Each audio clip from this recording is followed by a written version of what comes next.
Good, how are you? Good, thank you.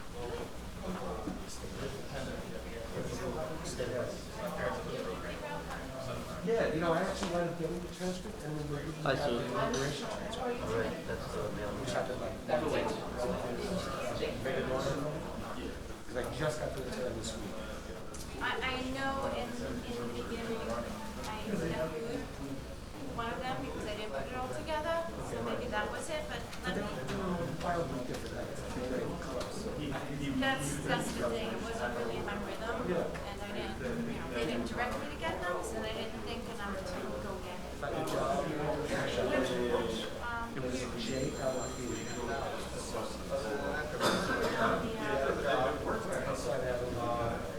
Right, do you have the number? Is it here then? It was, you said July?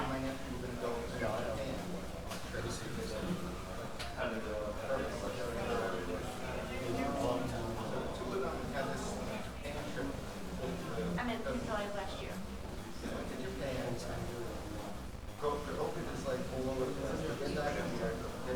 Yeah, just got the tail.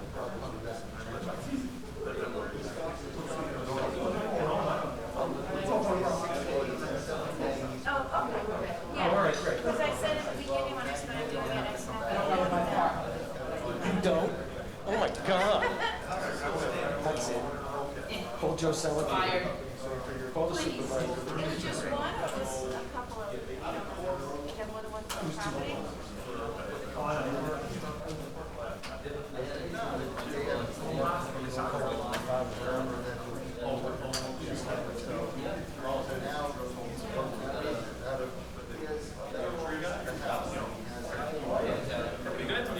Very good then. It's good we can recognize each other with dancing. I know, it's tough. Thanks, Sam. I got it. You do? She's got it. Susan, she's got it. It's unbelievable, right? Okay,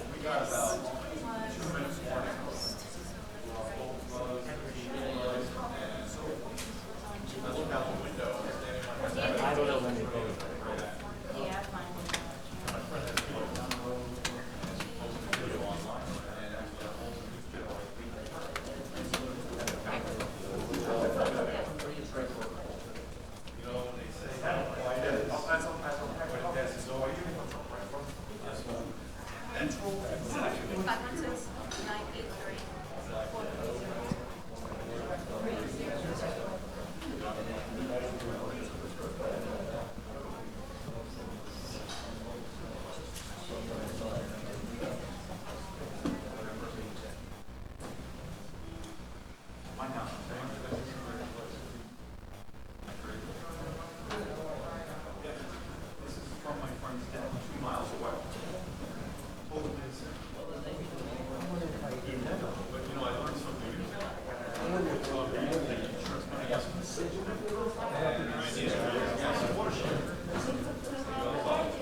Tell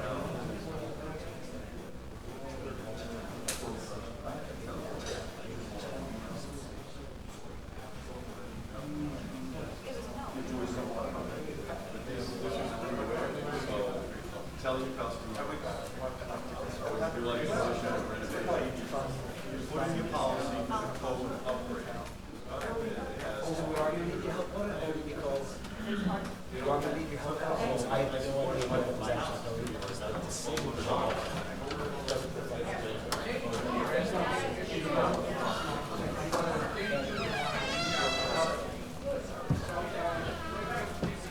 That's fine. I'm getting it.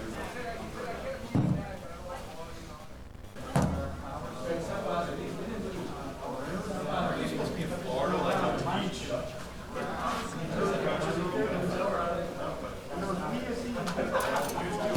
Because I need to live with this.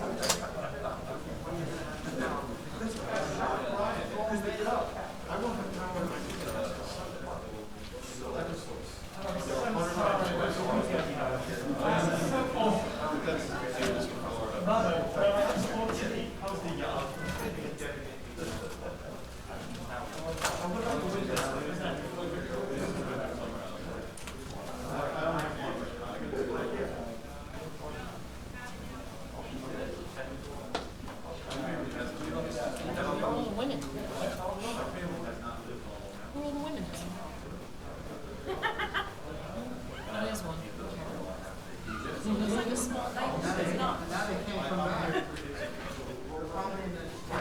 You vote up.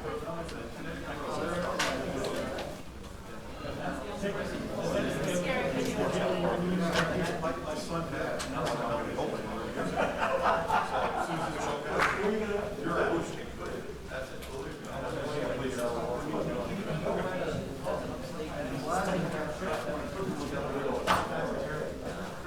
All of our friends in the city.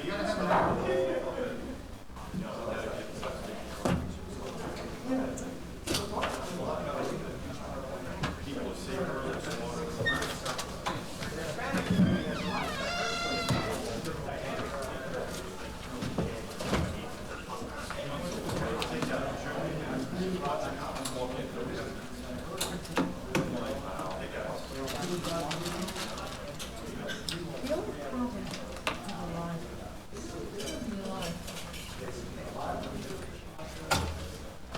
Hearing number 16 is postponed.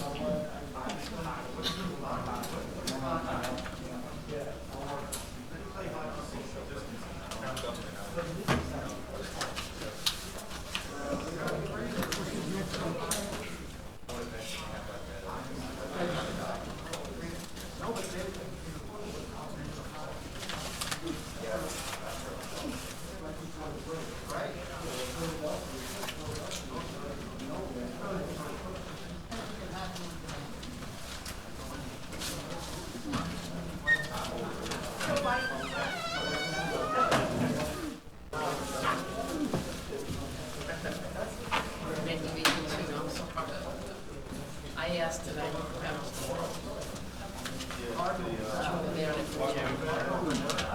So it's any team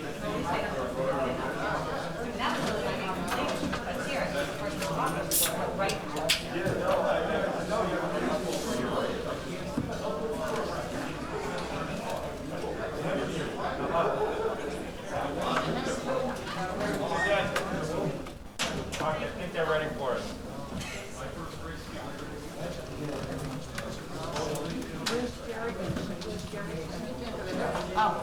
I get your down the stairs. These are good. I want to put them more in these. Why don't you keep them? Look them and we'll I'll talk. get back to you. If I wanted to Hey, discuss Sue, it would you too, do me a favor? Find my, They're all quite full. Yeah, they got a switch down. Oh, no, they're... No.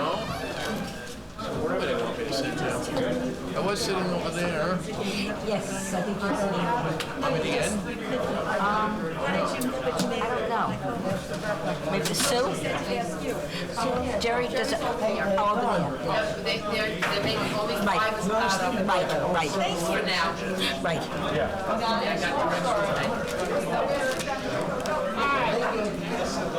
We all good? We're fine. We on? Good evening.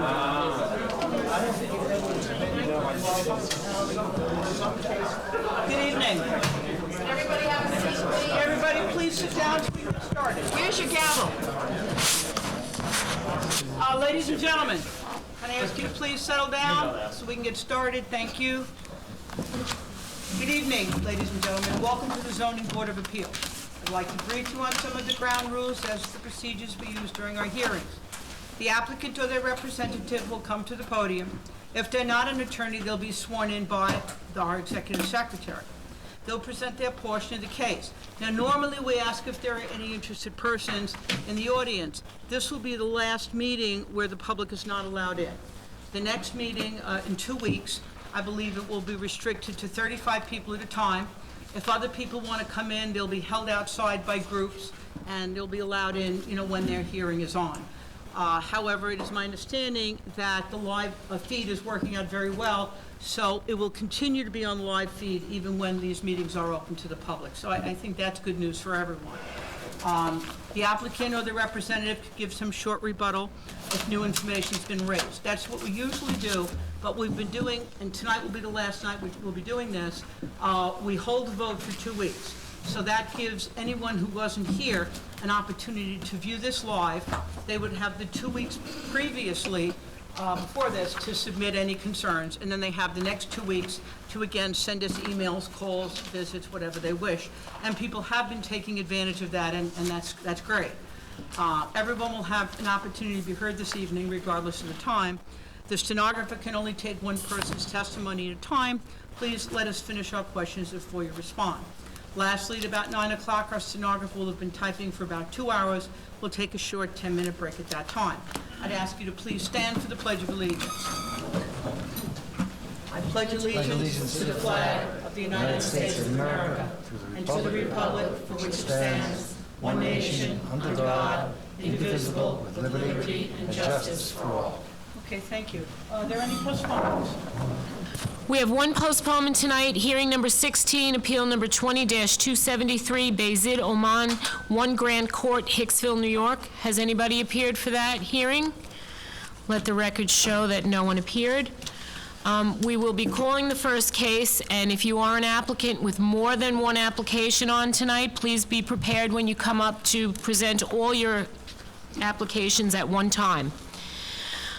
First one is recall number 1, appeal number 69-11, James Ferretic, 5 Barry Court, Hicksville, New York.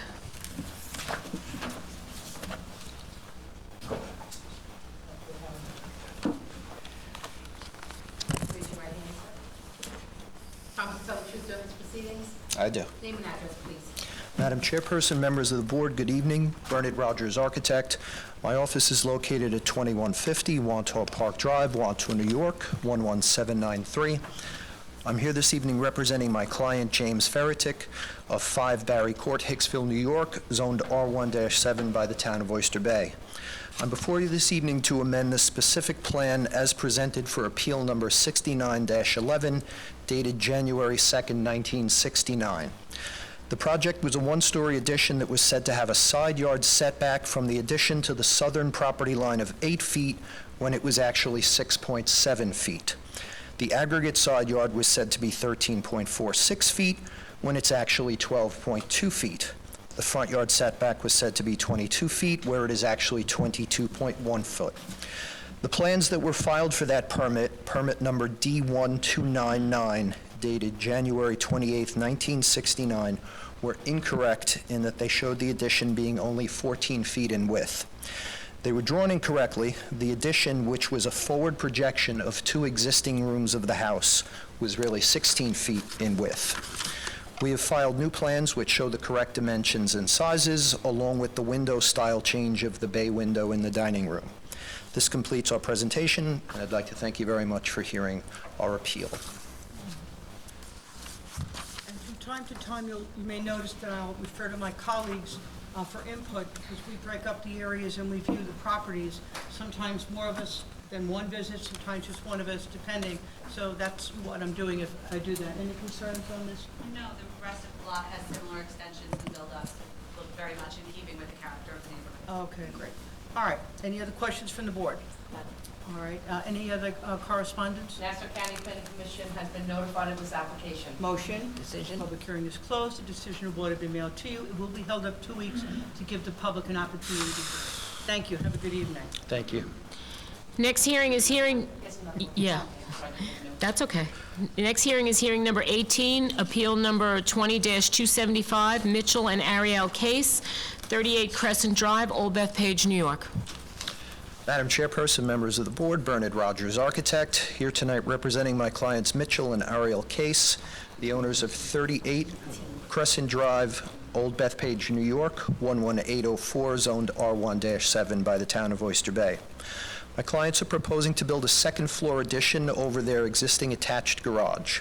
We are seeking relief of average front yard setback. Our client's average front yard setback is 25.27 feet. Our proposed second floor would have a front setback of 23.41 feet. Our addition is proposed to be built directly over the existing garage. As a result, we would not be increasing the already existing non-conforming front yard setback.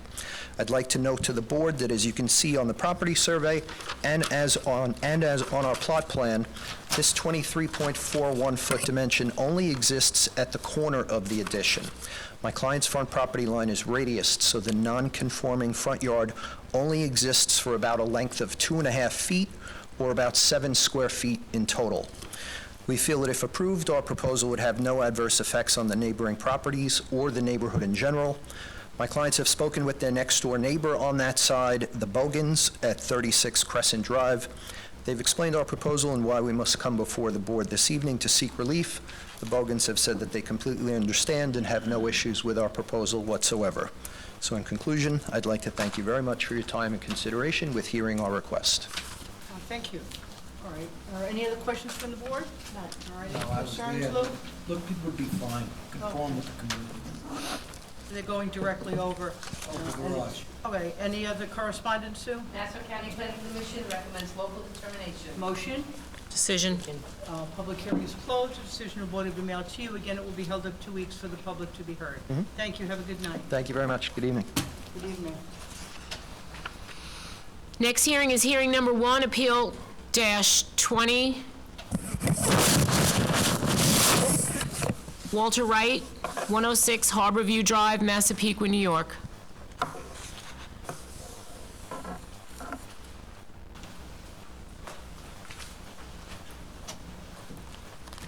Promise to tell the truth during these proceedings. I do. Name and address, please. Chris Ross, Long Island Perfect Permits, 124 Front Street, Massapequa Park, New York, 11762.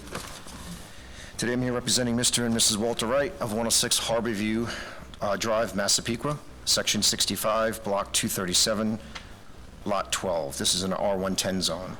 An application was filed to maintain enclosed stairs and a shed.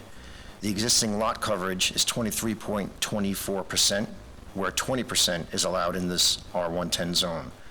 The existing gross floor area is 3,873.9 square feet, where 3,650 is allowed in this zone, a difference of 223.9 square feet.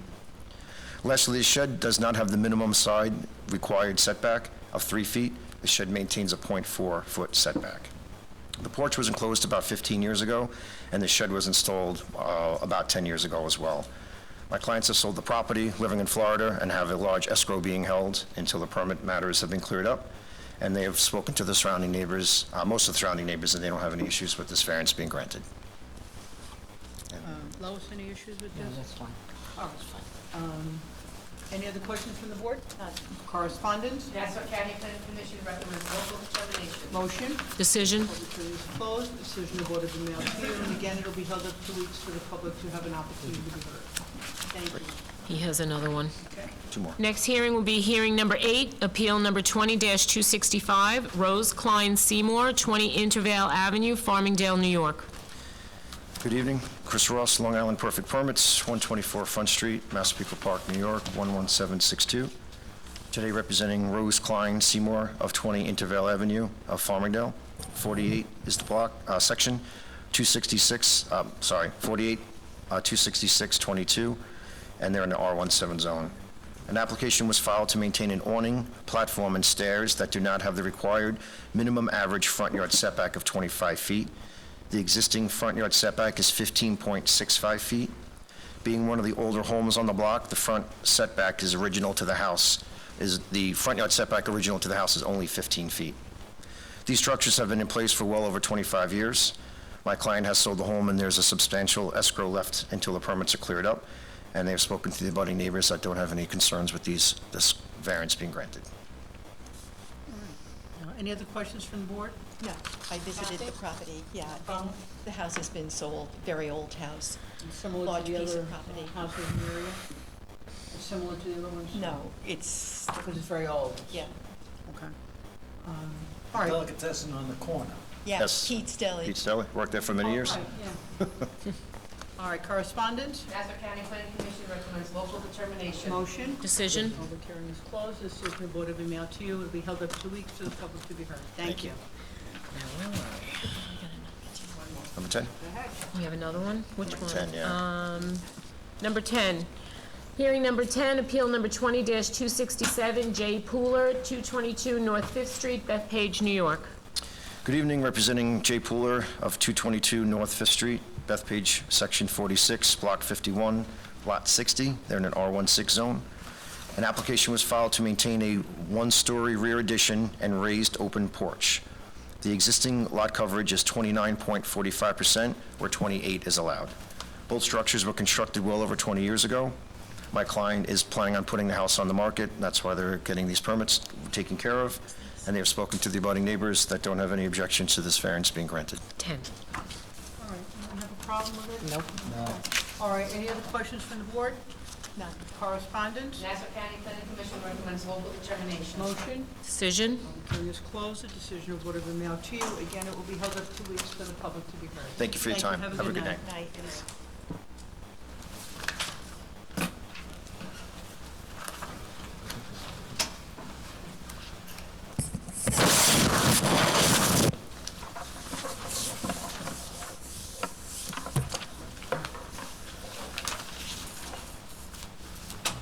Next hearing is hearing number 2, appeal number 20-259, Property Tree LLC, 180 Toronto Avenue, Massapequa, New York.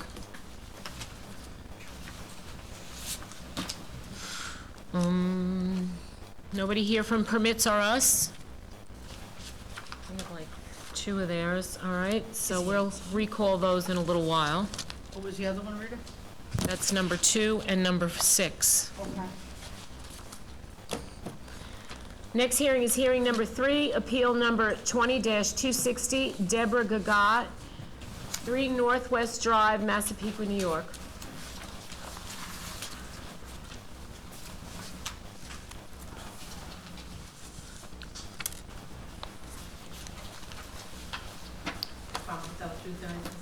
I do. Name and address, please. Gregory Meindl, 2 Blacksmith Road, Levittown, New York. Preparing for the owner, Deborah Gego, of 3 Northwest Drive, Massapequa, New York. Good evening. We're here this evening requesting permission to maintain an existing handicap ramp having less than the required average front yard setback than required by ordinance. The existing ramp maintains a average setback on the block of 24.9 feet. We propose to maintain a 6-foot front yard setback to the ramp. This handicap ramp is required for her husband to reside in the dwelling. He has a motorized wheelchair. A number of years ago, we were before this board requesting a variance to build the side addition. I'm happy to report that he is happily occupying that addition after being stuck in the living room for 2 years. And They to did see a him, nice job on it. It looks lovely. thank you. It's really been great to see him residing in it and occupying it happily. I'll submit to the board consents from the abutting neighbors, as well as a neighbor located to the rear of the property. The property is maintained in excellent condition. I'll also submit to you a photograph that I had taken of the structure. What actually had happened was the concrete ramp was supposed to be landscaped into the property so that it would not require a building permit, and instead it was left exposed and railings were added to it, which is what causes us to come before the board this evening. So when I went by, he was sitting outside in the wheelchair, and obviously it's necessary. Yes. All right, any other questions from the board? How many approvals from the neighbors? Did you? 4. They only, Thank you. 4, but they only have 2 abutting neighbors. Correct. It's a very strange And the one entryway. behind. Yes. It's right kind of across from Bethpage Parkway behind that CVS shopping center. That's correct. This is the entrance to Viceroy, Right, exactly. Okay. 1 block in. Yep. All right, any other correspondence? Nassau County Planning Commission recommends local determination. Motion? Decision? Public hearing is closed. The decision will be mailed to you. Again, it'll be held up 2 weeks for anyone to be heard. Thank you. Did you have anything else? Yes. Next hearing is hearing number 13, appeal number 20-270, Suresh Nirmal and Amit Babar, 6 Hudson Street, Hicksville, New York. Again, for the record, Gregory Mindel, 2 Blacksmith Road, Levittown, New York, appearing for the owner, Amit Babar and Suresh Nirmal. We're here this evening requesting permission to maintain an existing open front porch having less than required average front yard setback than required by ordinance. This is an older section of Hicksville across from the area where Hicksville High School is located on Newbridge Road. This is a side road. The existing front porch extends into the front yard, approximately leaving 19.6 feet. We're requesting a reduction of approximately 9.3 feet from the average front yard setback.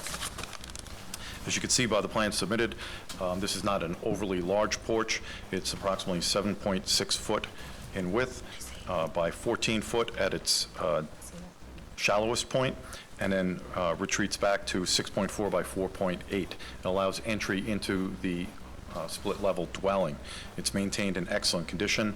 I've submitted to you photographs that I had taken on a non-traffic day in front of the house, which leads us to our next part of our application, which is to maintain an existing widened driveway having less than required side yard setback of 8 feet. We propose to maintain a 1.8-foot side yard setback. This particular street, Hudson Street, gets heavily parked on by people from the train station. Most days, you can barely drive down the block because of the amount of parked cars on the street. I had taken these photographs when there were actually no cars because it was not a business day. That is why he needs to maintain a widened driveway. And many of the homes throughout that neighborhood all have very similar widened driveways. If you look in the photograph, you can see the house located to the east. Also, you can see a piece of their driveway towards the property line. The home, again, is maintained in excellent condition. This driveway was unfortunately constructed after the change in zoning, which is what brings us here to the zoning board. But parking is a major, major issue in that neighborhood. And I did submit consents from the abutting neighbors located to the east and west, as well as the 2 neighbors located across the street. The next part of our case is to maintain an existing shed in the rear yard, having less than a required side yard and rear yard setbacks of 3 feet. The existing side yard setback on the shed is 2.1 feet, and the existing rear yard setback is 0 feet. I've submitted photographs of the shed in the rear yard. As you can see, one of the neighbors has a structure also located 2 feet from the rear property line. The shed is maintained in excellent condition. He actually uses it to store his motorcycle, which you'll see in another photograph is under the rear roof of a patio so that I could get in the shed. But he uses it as a motorcycle garage, if you will. And again, the neighbors have signed consents. They have no objection to the maintenance of the structure, and it's maintained in excellent condition. The front porch, rear roofed over patio, shed, and cellar entrance on the side with roof over all exceed the maximum permitted lot coverage of 25% in an R17 zone. We propose to maintain 29.53%, which is under what the old zoning was years ago, which was 30%. This is an increase of 4.53% lot coverage, or 317 square feet. So basically, if the roofed over patio didn't exist, we would not need a variance. And as you can see by the type of roofed over patio that it is, it cannot be further enclosed or converted to living space in any manner. And again, everything is maintained in excellent condition, and we did submit consents. If the board has any questions. Our concerns are usually with the cellar entrances in this. What's in the cellar? He has a finished basement down there. Does he need that, what does he need the cellar entrance for? That, I believe, was on the property when he had purchased the property. They only added the roof over it, to my knowledge. We're finding a lot of difficulty, particularly in that area with cellar entrances. I understand. Is there a three-piece bathroom down there?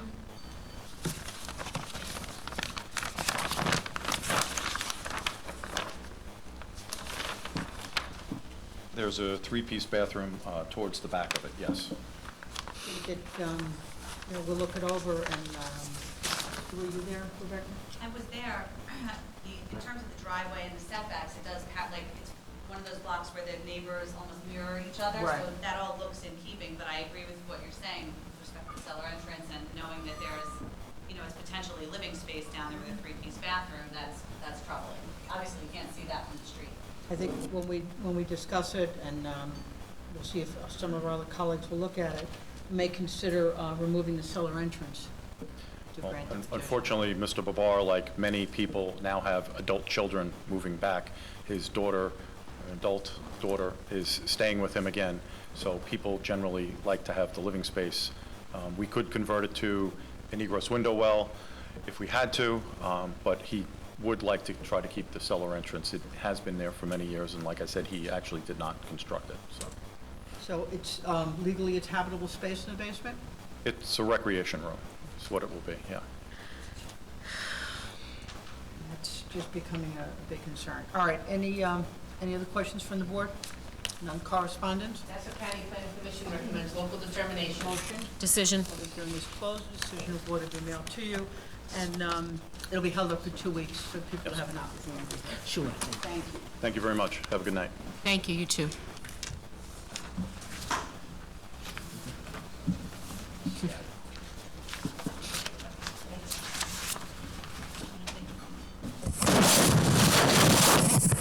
Yeah.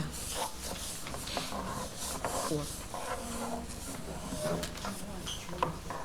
Oh, yeah.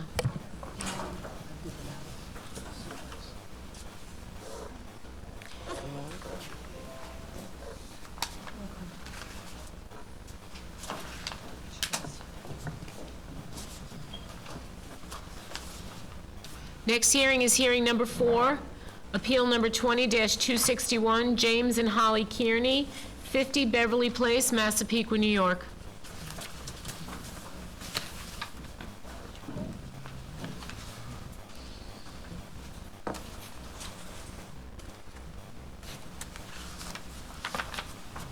Hi, I'm Holly. My husband James. You can take your mask down. You can take your mask. Yes. Holly Carney, 50 Beverly Place, Massapequa, New York, 11758. I have, You can take your mask off. is it okay if I leave it on? Yeah, Okay. as long as we understand you. Okay. Yeah, just closer to the mic. Okay. You want that? Okay. Never done this before, so I hope I say it right. You live in the town? We just moved here into the town of Oyster Bay. We lived in town of Hempstead for 17 years. Welcome. Thank you. We are on a corner, and we're requesting for a variance for a 6-foot high fence. It's about 25 feet in the front, and then it goes about 48 feet down the side, and then another 25 feet in. Lois, any problem with visibility? No, I think you can see from there. Usually our only concern is visibility, Yeah. but Schmidt has gone over there Yeah. and it looks okay. All right, any other questions from the board? Correspondence? Nassau County Planning Commission recommends local determination. Motion? Decision. Public hearing is closed. The decision will be mailed to you. Again, it'll be held up 2 weeks, so anyone who has an interest can let us know. Okay. Thank you. Welcome again. Thank you. Yeah, it's far enough.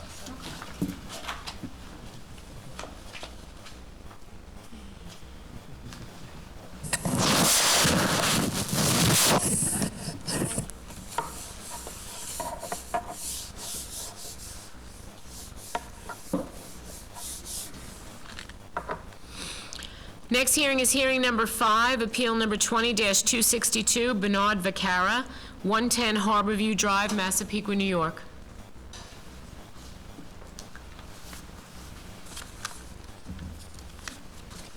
Council, tell me please, general procedures. Name and address, please. Yes, I do. Todd O'Connell, doing business at 1200 Veterans Highway, Hauppauge, New York. Thank you, Madam Chair, members of the board. Representing Benny Vacara in his application for several variances before you tonight. The first is this existing home already does not conform with the average front yard setback. However, we're looking to expand the garage on the side of the house. We're looking to maintain what's already there. We're not looking to come any closer to the street for the garage. And we're just trying to keep what's there to give him the space that he wants in his garage, which he intends on utilizing. The next is we have a front porch. Again, with the average, but if you all know, the porches are permitted encroachment. But because the fact that this house has a slight indent in it, the porch in one section comes out further than 6 feet. So now the whole porch is not a permitted encroachment because of the indent on the house. If I was to actually build a small addition, which, you know, I could actually keep the porch as is if I expanded the front entrance. So I think it's fairly de minimis, meets the spirit of the code. Didn't feel like that would have any negative impact on the surrounding community. The next is a proposed outdoor kitchen. It's really a barbecue. It's a barbecue with a sink next to it, a nice little counter that you see many people have. But an outdoor barbecue area does require to maintain a 25-foot setback. This is an uncovered area that yields a 15.3 rear yard. So it sounds like it's substantial, but the reality is just a little barbecue and a sink that's coming closer to the property. And that's the part that's yielding the 15.3. The next is we have a roof pitch of 4.5 where 6 and 12 is required. We're actually just replacing an existing roof on one part of the house that yields a lower pitch. And we're also looking to design an addition that does not exceed the height of the existing house, which I think actually, you know, meets the intent of the code. You know, we're actually under 28 feet overall with the existing house, but we're looking to design an addition that really, you know, doesn't overpower what the house originally was designed as. So we feel that this would add to the character of the surrounding neighborhood and would be, you know, a nice, add some nice character to the home. As far as the coverage, the Vacaras are looking to move their family in here. This is, you know, they have a fairly large family, need a little bit more space. There are some things that count in the lot cover and the gross floor area that normally don't, but again, that same old porch in the front, because they have a little bump out in the back, we have to count that porch. We have some open spaces, you know, that are counting as well in that floor area. They have a covered patio in the back, and you know, it all counts, even though it's open space. So you know, this is the space that the Vacaras needed, and this is based on meeting with them and talking about what their goals are. We felt this was the best application to put before the board. Well, what we've been noticing, and the code was changed some time ago for the height, as you know, when they were building these mega mansions. And what we're starting to see now, again, to get around the mega mansions, people are putting in lower roof pitches to get away with the height. But the biggest concern here is you're almost 1,200 square feet over the gross floor lot coverage, and that's kind of excessive. And what they need and what they want, quite frankly, is two different things. I mean, we all probably want more than we have. I'm sure it's human nature, but that's a lot of gross coverage. The size of a small home, 1,200 Yeah. square feet. I understand. That does include the open porch in the front, though, and the covered, the open area on the first He's floor. putting a side garage on, he's putting on a second story, you know, it's not one thing.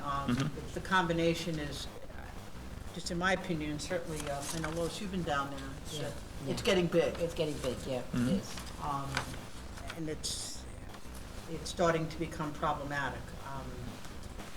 I think we certainly can discuss it and hear it and go view it again. But you may want to talk to your clients about scaling it back a little. Okay? It's the gross floor area that's really hurting. Not the lot coverage, just the gross floor area. Well, both really, in that sense. It's the two in that particular area, yeah. You're gonna have to figure out some way of juggling it, and that's not my expertise. But, yeah, you're 8% over, and then 8.5% over, and almost 1,200 square feet over. All right, any other questions from the board? Did you happen to get any, Yes, I got Neighbor consent from all consents? the adjoining neighbors, abutting neighbors, that they have no objection to this being approved. Yeah, see, one of the problems we're having is neighbors are consenting, and then we get back, a year later, well, it's all around the other side because they all got the variance because they all consented, but now, now it's becoming what is the character of the neighborhood, and that's starting to become a concern. All right, any other correspondence, did you say, Sue? Nassau County Planning Commission recommends local determination. Motion? decision? The public hearing is closed, the decision of board will be mailed to you. Will be held up 2 weeks, but I think you may want to contact the office. Yeah. Thank Well, you. that's Thank you. not- Have a great night. That's New Harbor Green, not Old Harbor Green, there. Is there anybody in the audience from Permits or Us? Yeah, it's down, not by the Riviera Restaurant. I'm not gonna no, call it it's again. on that shore. It's, you know where Southgate is? Next hearing is hearing number 7, Go. appeal number That it- 20-264, behind Grace, behind Christopher St. Greco, Joe's, that area. 365 North Wyoming Avenue, North Massapequa, New York. Talk to tell the truth during this proceeding. I do. Name and address, please. Dennis Oliver, 924 Newbridge Road, Belmore, New York. Yeah. Good evening, Madam Chair, members of the board. I'm Dennis Oliver, architect of record for Christopher Grieco, whose case you're hearing this evening, 365 North Wyoming Avenue, North Massapequa. Property is located in an R17 zone. We are proposing to construct a side 1- and 2-story addition, second floor addition, rear 2-story addition, a front portico, front walk-in bays. To do this, we're requesting several variances. The first is front yard. The average front yard of the block is 27.8. The original house is at 26. The walk-in bays that we're proposing will be 24. The front portico will be 23. The new roofed-over front porch will be 19.5. There are several, there are a lot, but porches, somewhat similar to what we're proposing. And those properties are located at 363 North Wyoming, 368 North Wyoming, 366 North Idaho, and 343 North Idaho. I have a series of photos for those. I'd like to submit those into evidence. As far as that front yard setback that we're requesting, it should be noted that this construction will not interfere with anybody's sight lines as far as the neighbors backing up out of their properties, and in no way will it create a safety issue. We're required to have side yards. The minimum required is 8 and a total of 20. The minimum we are proposing is 5 with a total aggregate of 12. The main reason for this is the one addition that we're putting on the side of the house, which is basically the garage and a partial second floor, that will be 5 feet. The existing house, as it stands right now, has 7. So that gives us our aggregate of 12, but that's only on the first floor. The second floor is stepped in so that the aggregate for the second floor is 23 feet, as opposed to the 12 that we're requesting for the first floor. We're also requiring lot coverage. We are required to have 25%. We're proposing 29.21%. That's a 4.2% increase, or 252 square feet. We're also over on our gross floor area. We're allowed 2,900. We're proposing 3,099.5, which is 199.5 square feet, or 3.3%. We're also requesting a roof pitch in order to avoid a height variance. If we had to do 6, we would be over the 28 feet, so we're proposing 4 on 12. And in addition to that, there's a fireplace that we're proposing. That's on the 7-foot side of the house. We're proposing 5 feet for that. Now, although all of this obviously is self-created, this area is very extensively built up. There are a bunch of very nice homes in the area. I do have some photos of some of the houses in the area that basically coincide with what we're doing. And those properties are 7 Rosemary, 371 North Wyoming, 355 North Boston, and 370 North Idaho. Those are just some of the houses. There are several more, but these, I think, match more closely to what we're proposing. And if the board has any questions, oh, I'm sorry, one more thing. A consent letter. There are 14 people on the radius map in the mailing. We have signatures from 12 of them. Most particularly should be noted the 2 adjoining property owners and everybody across the street. I've signed a letter stating that they have no objection to this being done.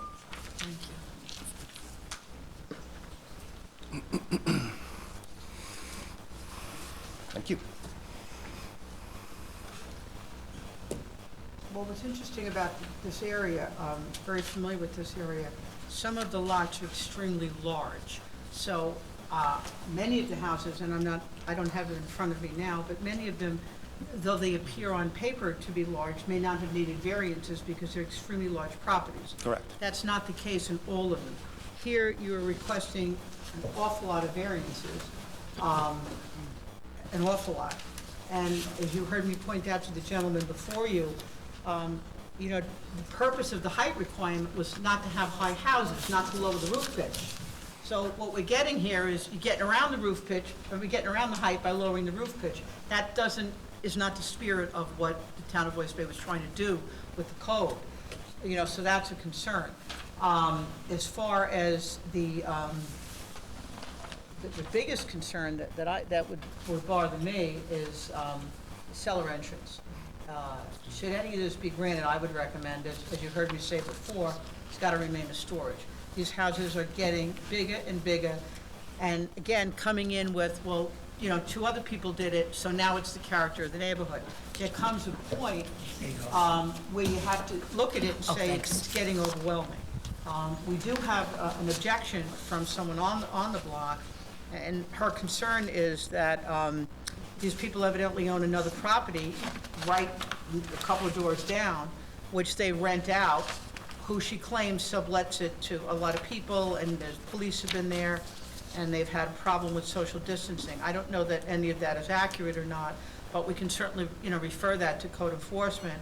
I don't know what these people's intentions are, whether they're going to live there or not. Well, if I could, That's not before us, but what is before us is a lot of variances, and particularly the cellar entrance. Go ahead, I'm sorry. I'm sorry, if I could, I do have the owner here. He bought the property 3 years ago. His parents live across the street, so he's not going anywhere anytime soon. He intends to live there for, you know, until he gets buried in the backyard, basically. And I just have to put it on the record because, you know, we did get the notice. There's a lot going on here. There's a lot. I got to tell you, the 5-foot side yards are not, it's too much. So you got a cellar entrance, you have a fireplace bump out. It's a lot. I would consider speaking to your client about scaling this back a little bit. Okay. And I also would, very serious about the cellar entrance being storage. We're getting a lot of issues with 2 families there, and that just lends itself too easily to it. Plus, it's a 5-foot side That yard. could be eliminated, so, right? Oh, absolutely. Yeah. I would suggest, going back to your client, as my colleague just said, to scale it back and deal with that cellar entrance. If you want to, we could hold it up for a while. Yeah, if we could, I'd like to consult with him, and That would be good. we'll go through it. All right? Thank you. Thank you. Thank you. All right, so we'll put that on hold. All right, any other questions from the board? Does he need a time? You need to I'm time sorry? How long on hold, or? How long do you, would you need, do you think? 2 weeks? That's all? Okay. We'll turn it around quickly and get it back to you. Okay, that's fine. All right, any other questions from the board? No correspondence, just Other than the letter, Nassau County Planning Commission recommends local determination. motion? Decision? Public hearing is closed, decision of board will be mailed to you. Again, we'll hold up 2 weeks for you to resubmit some other plans and to give anyone else some input. They want to be heard. Thank you so much. Thank you very much. Okay.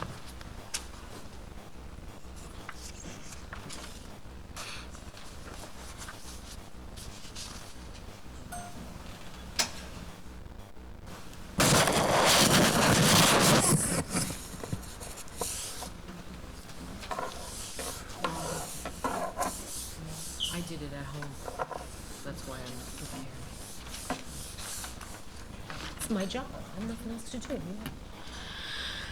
Next hearing is hearing number 9, appeal number 20-266, Patricia H. Wallace, 12 Damon Drive, Farmingdale, New York.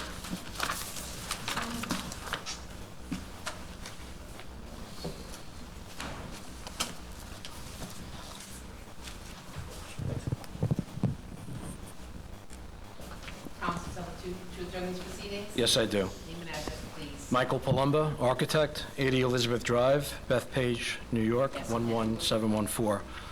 Good evening, Madam Chairwoman, members of the board. I'm appearing on behalf of Patricia Wallace of 12 Damon Drive, Farmingdale, New York. We are requesting a variance to maintain an existing shed, which is located in R17 zone and does not have the minimum required side and rear yard setback of 3 feet, maintaining a side yard setback of 1.9 feet and a rear yard setback of 1.9 feet. We're also requesting a variance for a reduction of the required off-street parking, maintaining 1 space where 2 parking spaces are required.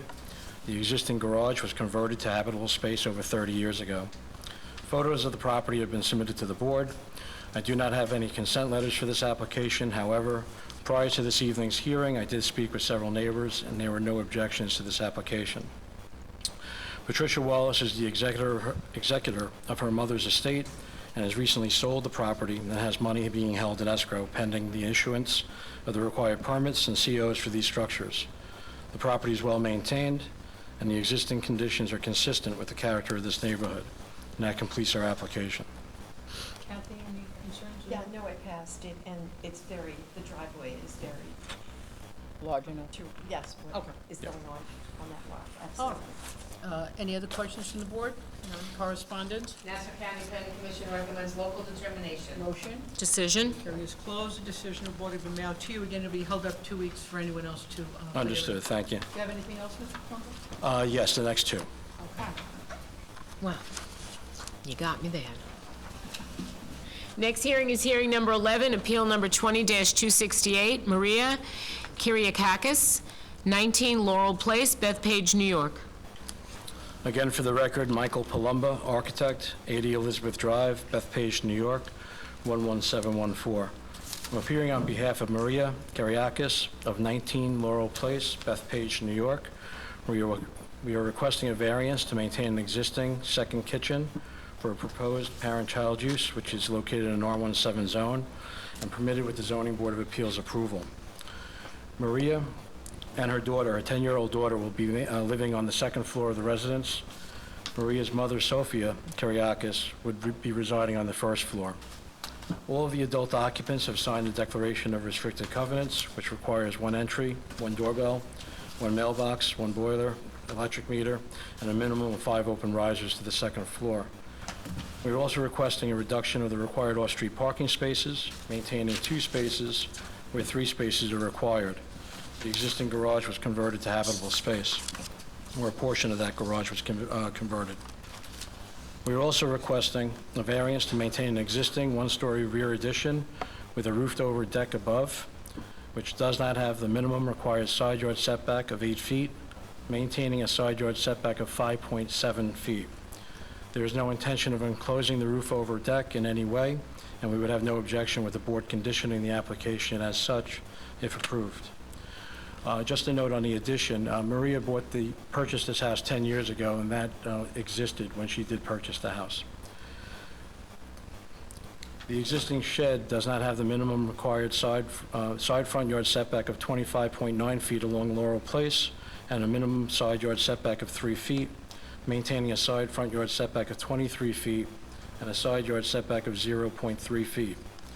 Photos of the property along with 9 consent letters, which include both abutting properties, have been submitted to the board.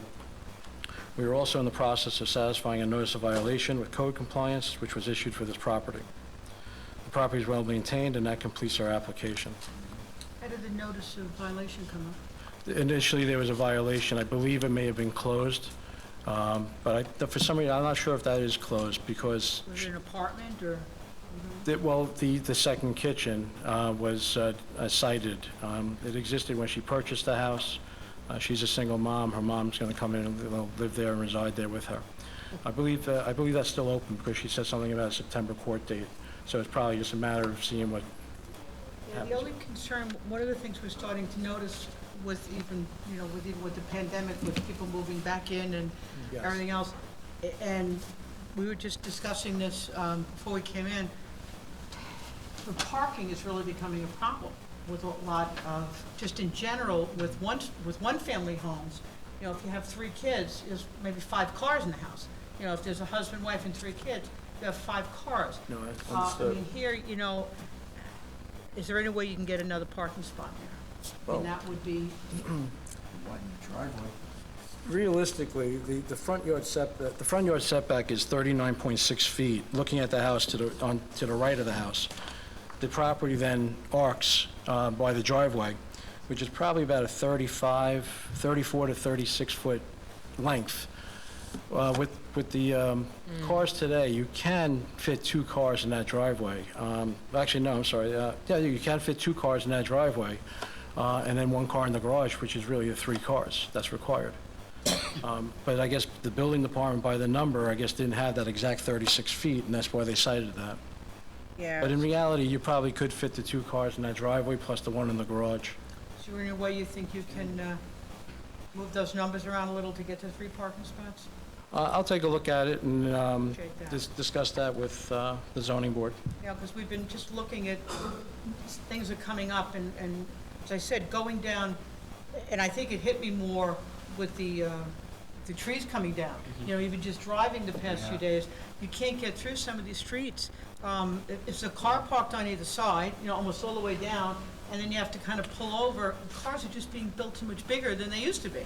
Understood. So I think the parking is becoming a little bit more of a concern. What I see what you can do on What that. I'll do is I'll look at the numbers and I'll give an accurate number That would be good. to Mrs. Cloninger on that, and then we'll discuss it further. Thank you. You're welcome. Appreciate it. All right, any other questions from the board? No. All right, correspondence? Nassau County Planning Commission recommends local determination. Motion? Decision. Hearing is closed. Decision of board will come out to you. Again, we'll wait to hear from you on that. It'll be held up Sure. anyway for the public to be heard. Thank you. Mr. Palumbo, you have 12? You Yes, have I do. number 12? Okay.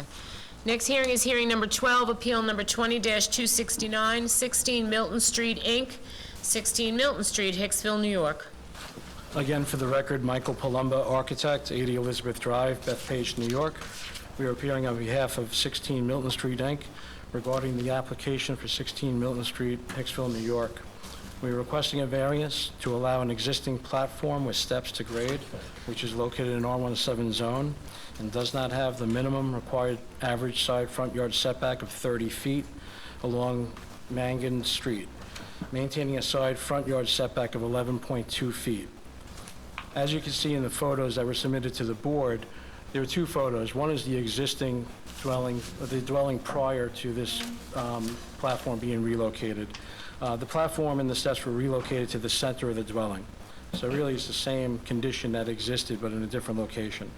There was a previous zoning board decision for this property, decision number 19-206, which was granted on June 6, 2019, which we are also asking to be amended with our application this evening.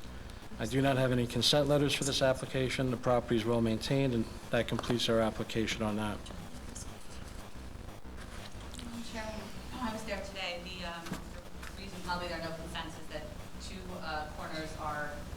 corner lot, and then it Yeah. faces the school.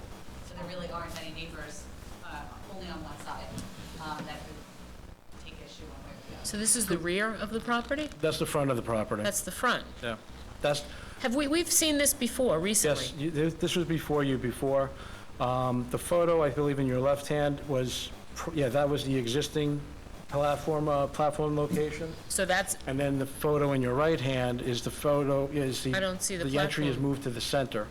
I don't know if you remember that hearing, but there was a couple that lived to the side of the house, I guess the east side.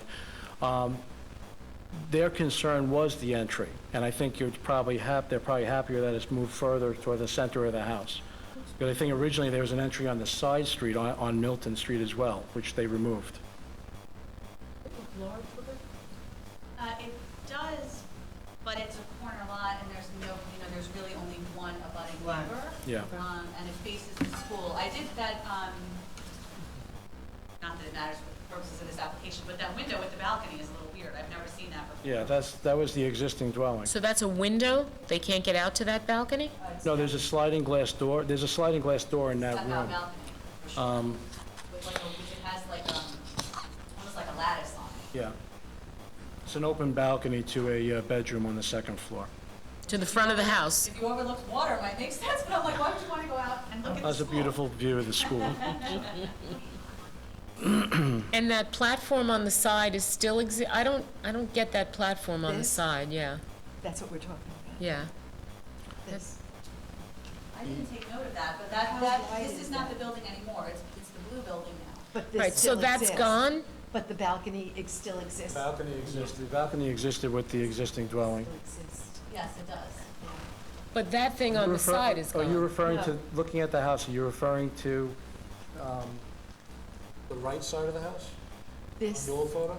Yeah, the old photo, the right side of the I think house. what you're asking me about is this. Yes. Yeah. There was a balcony on there was a balcony on the second floor. There was also a deck on the first floor. That's been cut out and removed. Okay, so good. it doesn't exist. That's been now. cut out and removed. Okay. You're talking about this part. That's Yeah. not it. Yeah, This that- is what I'm asking about, which I Right. think is odd, but obviously not a zoning. But the sliders are gone, and it's just a window. No, That- there are sliders on that balcony. On the back, It's on the usable. No, okay, wait. Let's back up for a second. The balcony I was referring to is the left side of the house, which is kind of an awkward Right. balcony. On the right side of the house, that led out to a second-story deck, which has been Yes. removed. Right. And those windows have been, those doors have been replaced with windows. which Okay, So it's that's removed. You see good. that in that photo, but it's been replaced with Okay. windows. That was what the neighbors had. Yes, and then, Don't blame them. and furthermore, for the record, the first floor plan did open up tremendously as well. There were walls that were removed, that were taken out to open up the first floor plan, which is a benefit. I've never seen anything quite like that. That's why I showed it to you. Florida, Something- yeah. something new every day. All right, any other questions from the board? No. Correspondence? The Ashland County Planning Commission has been notified of this application. Motion? Decision. Public hearing is closed. Decision of board will be mailed to you, and again, we'll hold it up 2 weeks for an opportunity. Thank you. Have a good night. for the public. Thank you.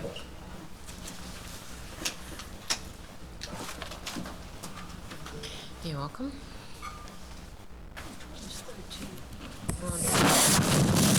We heard 13.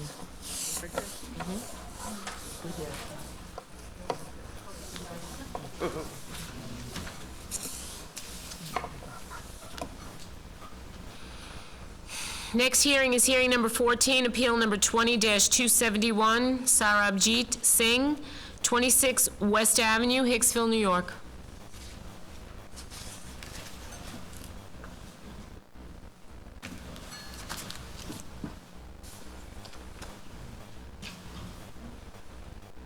Promise to tell the truth during this proceeding? I do. Name and address? Robert Schumacher, 1109 Round Swamp Road, Old Bethpage.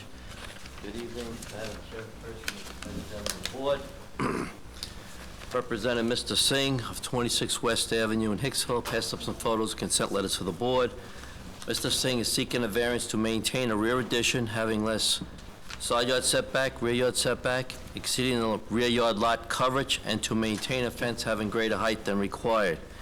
In regard to the rear addition, the addition does follow the non-conforming side yard setback of the existing home, maintaining 5 feet where 8 feet is required. Can't The wait. rear yard lot coverage is 31.8%, where 30% is the maximum.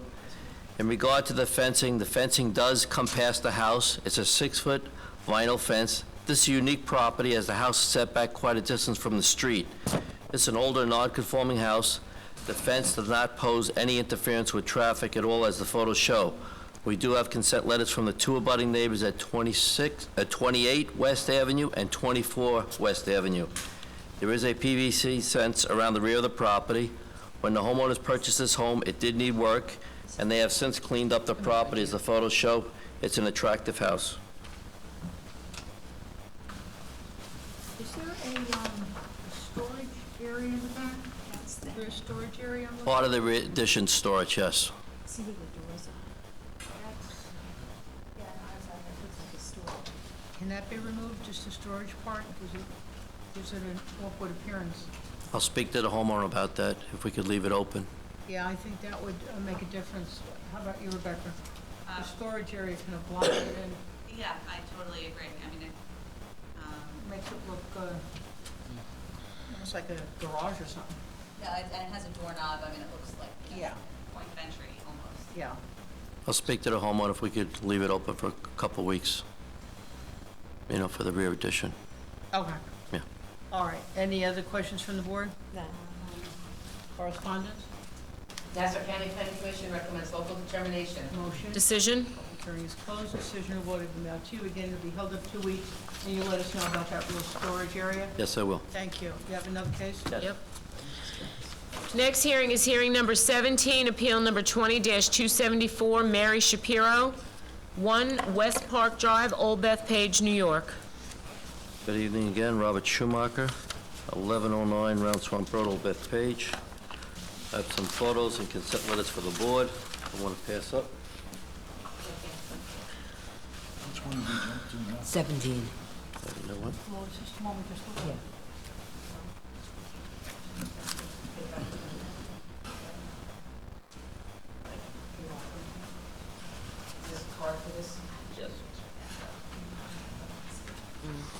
Representing Mr. and Mrs. Shapiro of 1 West Park Drive in Old Bethpage. I passed up some photos for the board and consent letters. Mr. and Mrs. Shapiro seeking a variance to maintain a water feature having less front yard setback, a barbecue having less front yard setback, and to maintain a canvas awning exceeding the permitted lot coverage and gross floor area. This property is on the corner of West Park Drive and Haypath Road. The water feature is at the intersection. I've taken many photos for the board. It's a very low structure, as the photos show, approximately 18 inches tall. It poses absolutely no traffic interference from vehicles from any direction. It's a decorative item, and the Shapiros have received many compliments from their neighbors in regard to this improvement. The barbecue is behind the fencing and shrubbery. It's not visible from the street at all. In regard to the canvas awning in the rear of the property, this is used for outdoor entertainment and the covering of a lap pool. It does meet the required setbacks. There is no side yard setback required, no rear yard setback required. It does require variance for lot coverage. Presently, lot coverage is 21.9%, where 20% is the maximum, and exceeding the gross floor area by only 16.3 square feet. It's an open structure. It does not exceed the height limit, as it's considered attached to the house because it's within 3 feet of the dwelling. In between the Shapiro's property and the neighbor directly to the south, there are very large evergreen-type shrubbery and fencing in between the properties, making it very difficult to see this structure. I've also taken many photos of the board from different angles showing this. We do have a consent letter from the neighbor directly in the rear at 164 Haypath Road. I did speak with Mrs. Khan from 169 Haypath Road directly across the street, and she had no objections and mentioned the waterfall was a very attractive addition. The property is well maintained, as the photos show. Water feature is attractive. That's that little wall. It lights up at night, too. It's very nice. A light blue light. We have a letter from one of the abutting neighbors. This is one, yes. This is right, I can say it was one. Yeah. This is Lion. Just so, not to interrupt you, Rebecca, when I got the letter, so we all received a copy of the letter, and by email as well as hard copy. I went over myself to view the property, And just to reassure myself, I had two colleagues, we went over there this evening on the way here. I also have pictures, and I looked at it. Quite frankly, I'm a little perplexed.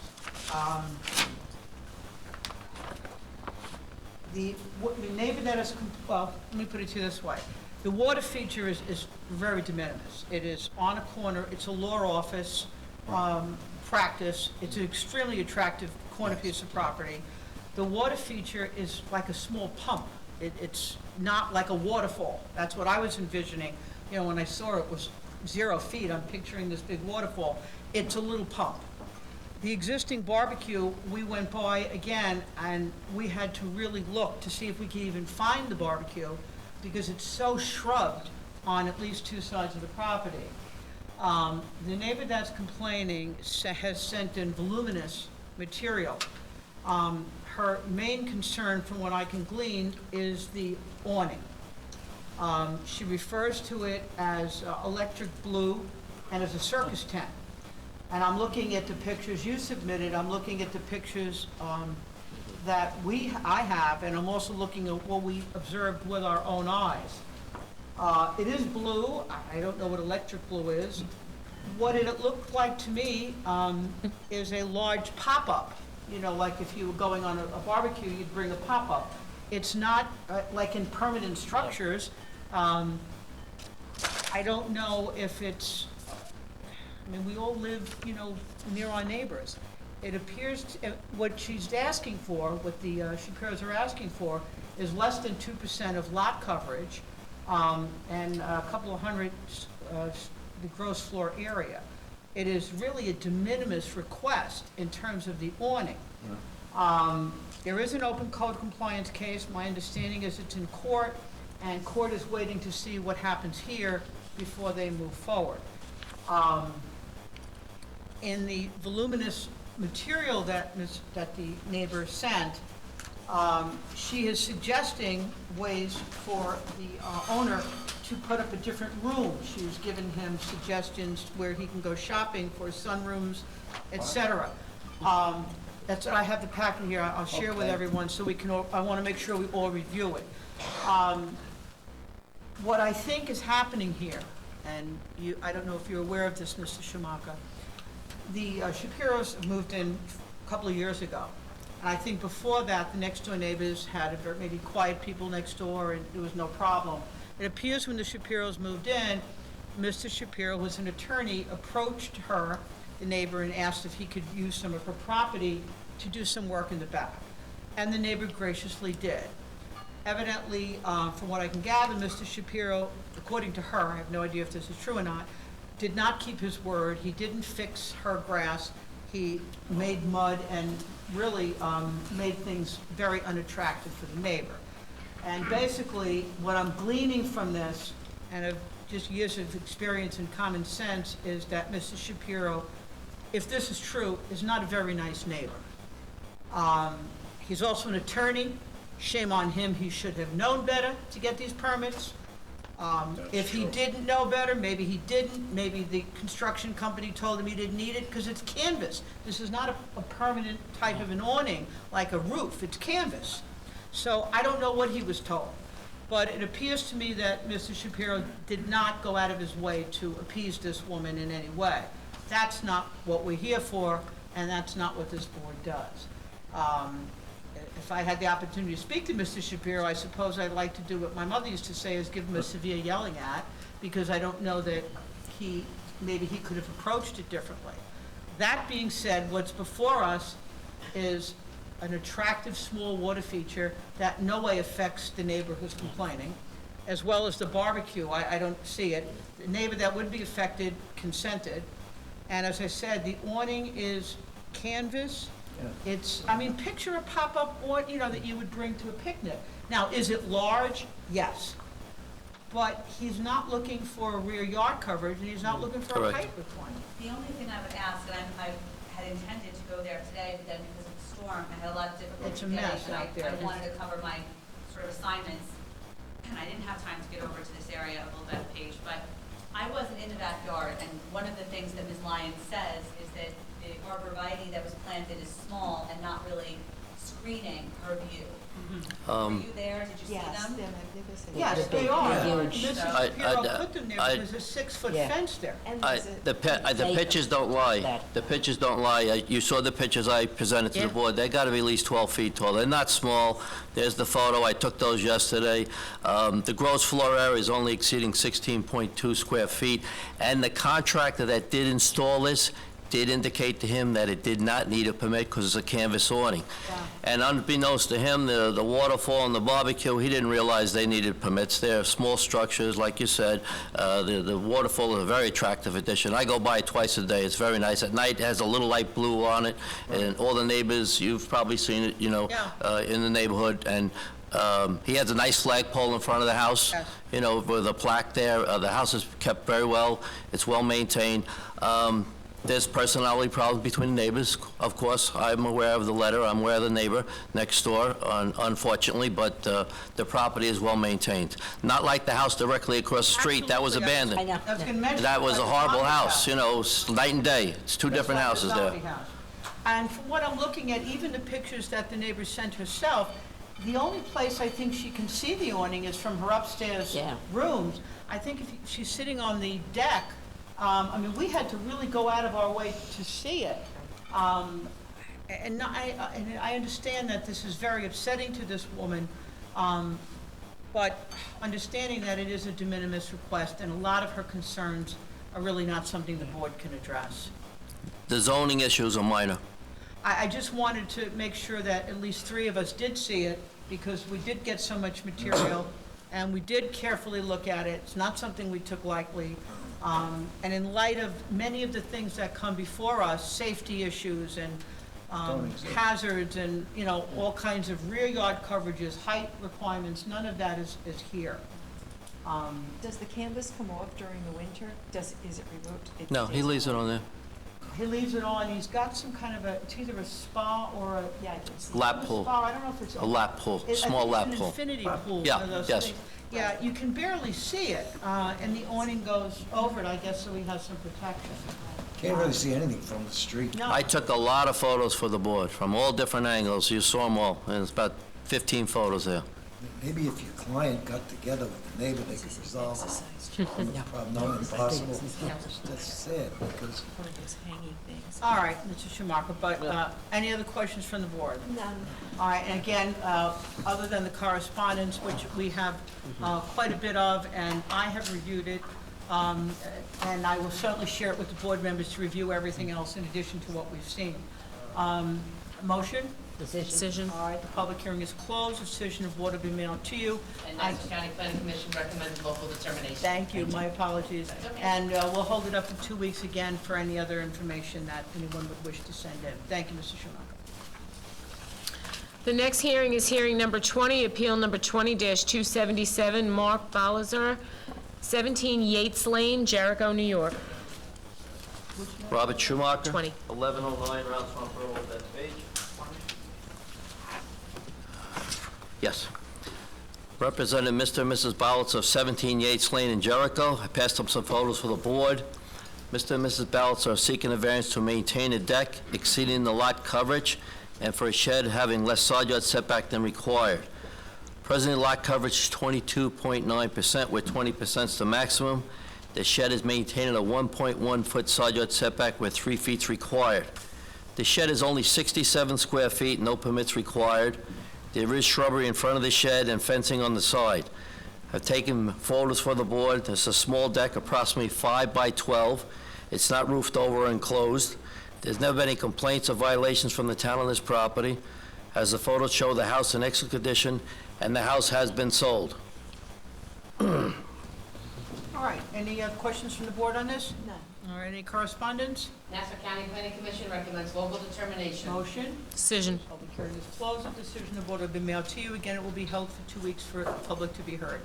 Anything else, Mr. Schumacher? Yes. Number 22. 22? Next hearing is hearing number 22, appeal number 20-279, Pamela Ruckert, 2 Vine Street, Glenwood Landing, New York.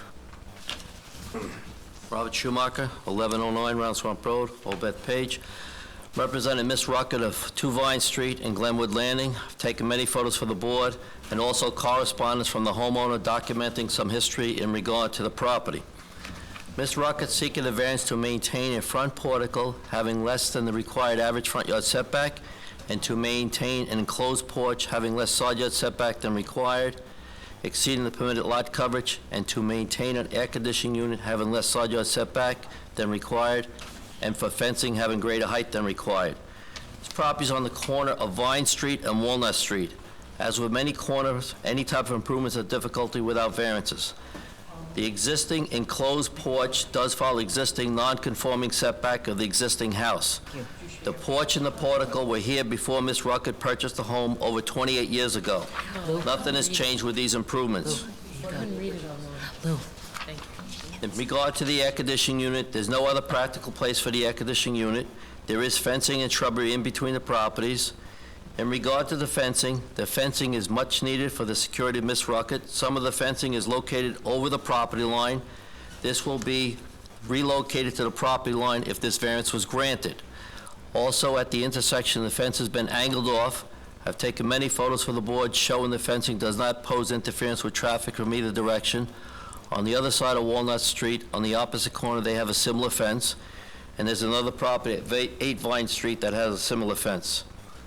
The property is well maintained, as the photos show. There seems to be,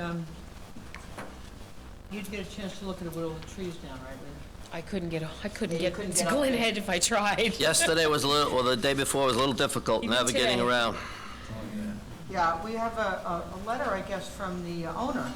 Yes, Evidently, she's having some difficulties with. serious problems, very serious problems With the neighbor. with some of the neighbors, very serious problems. All documented there, and It appears as if they've contacted the Nassau County District Attorney's there's an open Office. code case, yep, criminal case. Criminal case, Yep. right. So that is not before us, but Nope. she's advising us, obviously, there is some problem.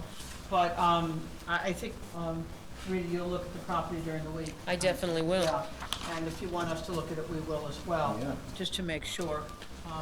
But hopefully, the criminal case will proceed that way. That's not in our hands, but we will look at. Do you have the objection from the neighbor? I don't have an objection. I have a letter. You have- I don't We have know. nothing from a neighbor? No. Oh, This is from the owner. She's the owner okay. that wrote the letter that was. The owner is being And it was harassed. hard to read in the email. Yeah, Very. this is- Yes. Yeah. You know, I got through most of it. Turned in the original. Yeah, we have it. The original is clearer. All right, so what we'll do is go over that. All right, any other questions from the board? On correspondence? Just the letter that we have. The letter from the homeowner and Nassau County Planning Commission recommends local determination. Motion. Decision. The hearing is closed. Decision of board will be mailed to you again. We'll have an opportunity to view the property. Sure. And hold it up in case anyone else wants to be heard. Thank you. Thank you, Mr. Chairman. Have a good evening. Thank you, you too. Have fun.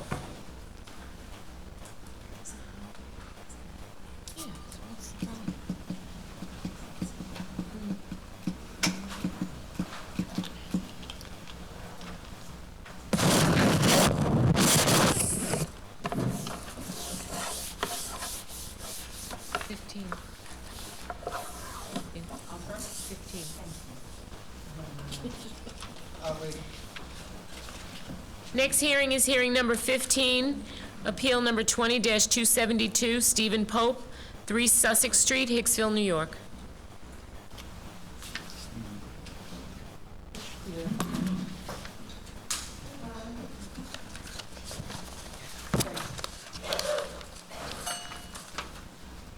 Promise to tell the truth during the proceedings? Yes. Name and address. Brian Fiore, 208 North Wisconsin Avenue, appearing on behalf of Stephen Pope. We are proposing a second-story addition with front and rear cantilevers with a non-conforming house and a non-conforming lot in an R17 zone. Requesting variances for the front yard setback. Doesn't meet the average front yard setback. We are proposing a front yard at the second-story cantilever, 15.75 feet, where 22.5 feet is the average front yard required.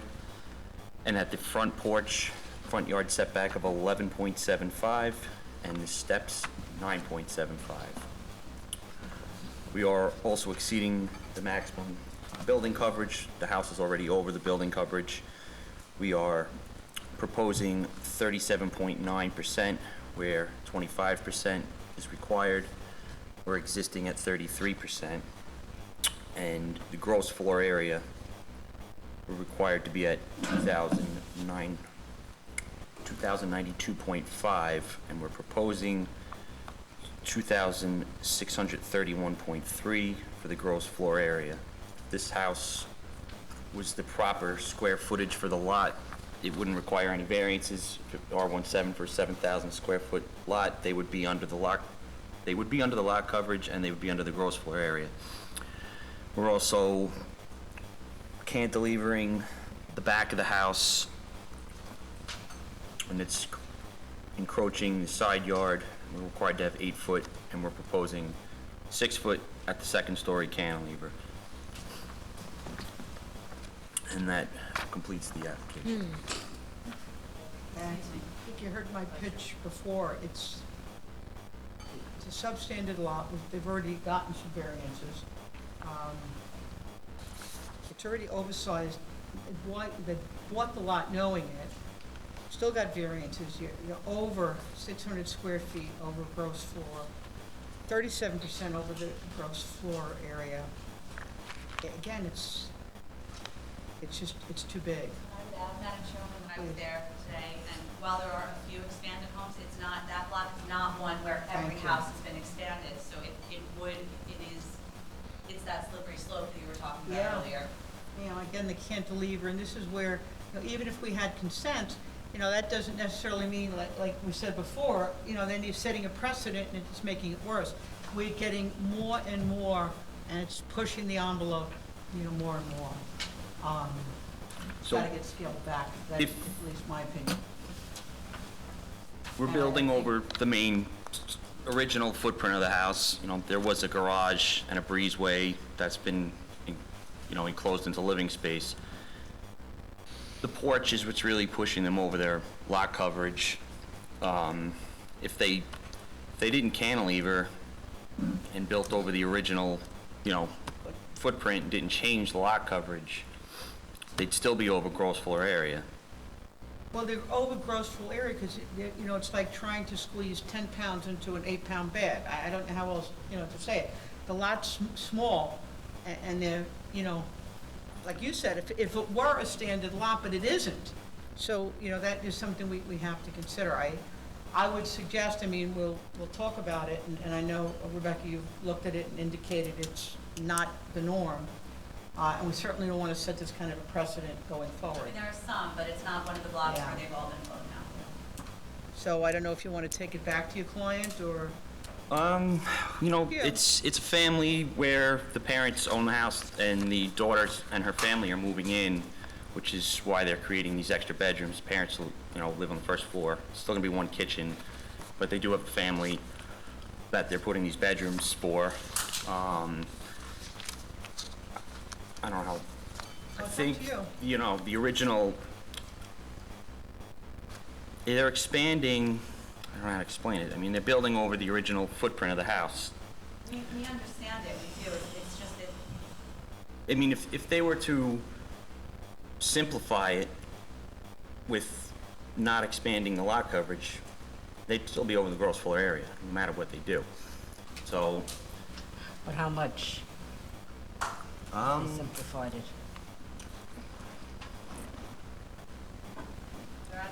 They're only gonna lose about 64 square feet without the cantilever. So. Well, I leave it to you. As I said, they've already have the detached garage, which exceeded the rear lot coverage, there's an encroachment of the gutter, the roofed over patio, those were prior variances in 80 and 88.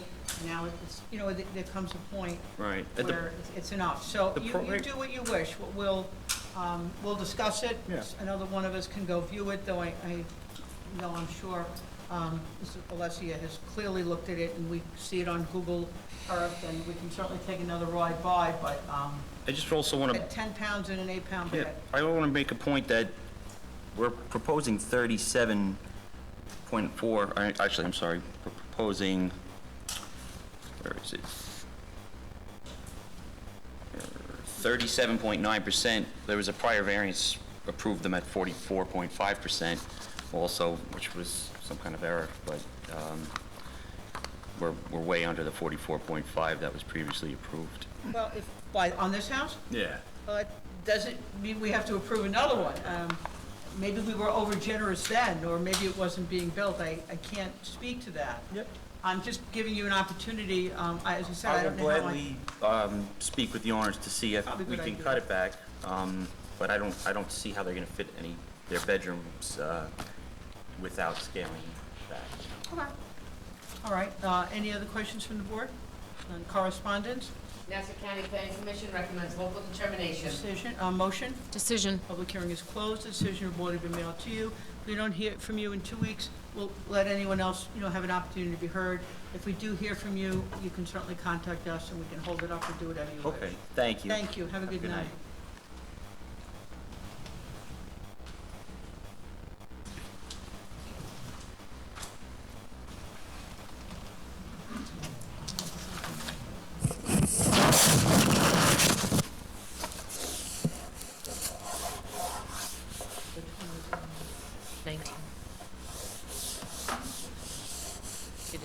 Postpone.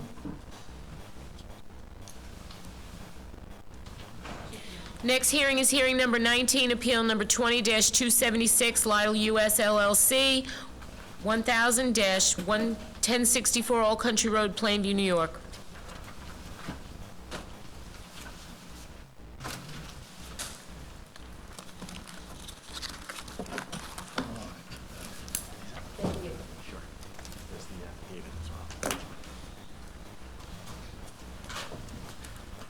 Good evening, Madam Chair, members of the board. Anthony Guardino, partner with the law firm of Farrell Fritz in Hauppauge, New York. I represent the applicant Lidl US, which recently acquired the Best Market supermarket chain. I also have with me Christian Thoma, who is the director of construction for Lidl. In 2018, Best Market executed a lease to occupy space, which was the former ShopRite in the Morton Village Plaza shopping center on Old Country Road in Plainview. Before it actually could occupy the space, Lidl bought Best Market, and then Lidl ultimately opened this space as their first store in Nassau County in December of 2019, and they were welcomed by Supervisor Saladino and several members of the town board. Prior to the grand opening, they did install a one-wall sign or one facade sign, which was the smaller sign that they were proposing, but they were not able to install their primary sign, which was to be located on the facade because it was going to be higher than the code permitted, and it was also a second wall sign, which needed the variance that we seek tonight. What Lidl is doing is basically seeking to install two signs, the same signs that ShopRite had. ShopRite had a sign over on the sign band over the windows, and then it also had a pendant, ShopRite pendant, a circular pendant on the higher wall, which is to the right side of the store. I guess that'd be the east side of the store when it was occupying the space. What Lidl is proposing is something very similar. It's an 8-foot 3-inch by 8-foot 3-inch square. It's a 2.5-meter square sign, 68 square feet. It'll have the Lidl trademark, kind of like what's on the cover of the booklet that I handed up. So it's a yellow pendant on a blue background. The sign complies with the sign area requirements, but as I mentioned, it requires relief because the portions of the sign are higher than the permitted height, and because we are talking about a second wall sign. The wall sign is very beneficial to Lidl because it is the primary and the most visible sign that will identify the Lidl supermarket. It is located on a portion of the facade that has historically had a wall sign on it, most recently for ShopRite, as I mentioned. And then also, I think it's important, and you can see from some of the photos in the book, there are two pad sites that are located kind of in front of a portion of the Lidl store on the east side of the property, and they block the supermarket, so people who are heading from east to west, there's not much visibility till you almost pass the store. And finally, Lidl is the anchor of this center, and we would respectfully ask that the board allow it to place a sign on the center that rightfully identifies it as the anchor. I'm not going to go through the 5 factors unless the board wants me to, but I think you get the gist of this application. What's it? How much larger than the ShopRite? Well, it's hard to tell. There's a photograph at Exhibit 7 in your booklet, and it looks like it's about the same size, except that the ShopRite didn't have the square around it. But the pendant, it looks identical, to be honest. Well, not identical, I don't know if it is identical. I can't tell from the photograph, but it's roughly the same size. Was the ShopRite sign illuminated? I believe it was. Yeah, it's no longer there. And are Yeah. the words food market going to be illuminated the same as the Lidl in the, Well, that sign's installed already. That sign is already there. That's a permitted sign. It's only for the one sign, yeah, I'm sorry, maybe it's a little confusing. It's only for the pendant on that, where the ShopRite pendant was. We're just trying to replace it. Yeah, so you're aware, I'm in possession of 7 letters of objection, and what they're all objecting to is the size of the sign and the illumination. We're all familiar with the Morton Village Shopping Center. It's a hard place to get in and out of. It's difficult parking in there, et cetera. Several of the letters indicate that it is not the same size that you're proposing, it is larger, and the illumination is of great concern. They're already being inundated with a lot of illumination from other signs in the area. That Cynthia Lane gets hit with a lot. It's right next door. To add anything is difficult. I don't know that there's other ones like this in the area. Will the signs only be illuminated when the store is open? Christian, only when the store is open? That's correct. I'm sorry, this is Christian That's Toma. right, you can step up. If I may answer. Wait a minute, I'm sorry. Chris- You're right here. So truth during these proceedings? Yes, I did. Name and address, please. Christian Toma, 1004 Court North Drive, Melville, New York. Yes, the sign You is didn't get the I can't understand. Can you lower your 1004 mask? 1004 Court North Drive, Melville. Can you spell your name? Christian Toma. Yes. And last name is C? T-O-M-A. Toma. Thank you. You're welcome. You're welcome. Yes, the sign, it's like the already installed sign. It's on actuator, so actually around 12 midnight it's going down, or 1 a.m. I think, yes. What are the can't store understand it. hours? Is that 12 midnight or 1 a.m.? Yeah. No. Now, the store's open till 12 midnight? No. The sign gets lit and it's going down around midnight. What time is it open until now? No, it's up until 9. 9? Yes. The sign should be turned off. Mr. Yavoli, he's saying that the sign will be illuminated until 1 a.m. No, actually it's like midnight usually. What? Yes. Yeah, because you don't have no traffic after that. Nobody's. How long will it going be to see. illuminated? Midnight, he says. Till midnight. Till midnight. Yes. It's late. Why? Yeah. Just saw us closing it. Yeah, what's the point? I think it has to do with people that still have some traffic, but that can be changed if there is an issue of that. Oh, That it will can be be. lowered down to But 10 or 11. seriously, what the complaint is that the lights, people going to sleep, and it's after 8 o'clock, the store's closed, and they're gonna have lights coming in. Obviously, that can be changed, so if the board wants like 11 p.m., which is kind of a normal hour. We're thinking more like 9 p.m. The store hours, believe me, everybody in Plainview knows where the grocery stores are. Yes. Nobody needs an advertisement to find Lidl. They're all very excited that you're there. Everybody loves it. But they definitely don't want, I'm speaking as someone who's lived there a long time, they don't want the light shining on them at night. We understand that. The light, the sign is over the road anyway, but yeah. All right. Was that ShopRite sign Yes. illuminated? Oh, I don't know if that one was illuminated. The one to the east, the sign I think to it the was, east looks yes. large in the photograph. Yeah, most of the sign, yes, it appears to be. I can't swear to it because it was down by the time I got involved, but I'm only going by the No, I've been there 1,000 times, so I should know that. I don't remember whether it was illuminated or not. Well, we're starting. But this does look larger than the old ShopRite. Well, that's what the neighbors I are think it's saying. larger because it's kind of It's squared. squared off. but I think the pendant, the round part, is essentially the same. You know, the lettering is only 15 inches tall. Tall, yeah. You know, so the lettering is much smaller than what ShopRite had. But I have a question. Is the concern from the neighbors, well, where are those neighbors in relation? Cynthia Lane. Mostly on Cynthia Lane. Is that across? Across the street. Yeah. Across? Oh, okay. So They are most affected. Okay. And they have a lot of activity going on. There's a house of worship on that street. There's been, there's an abandoned lot that there's been a lot of back and forth about. It's a tough area.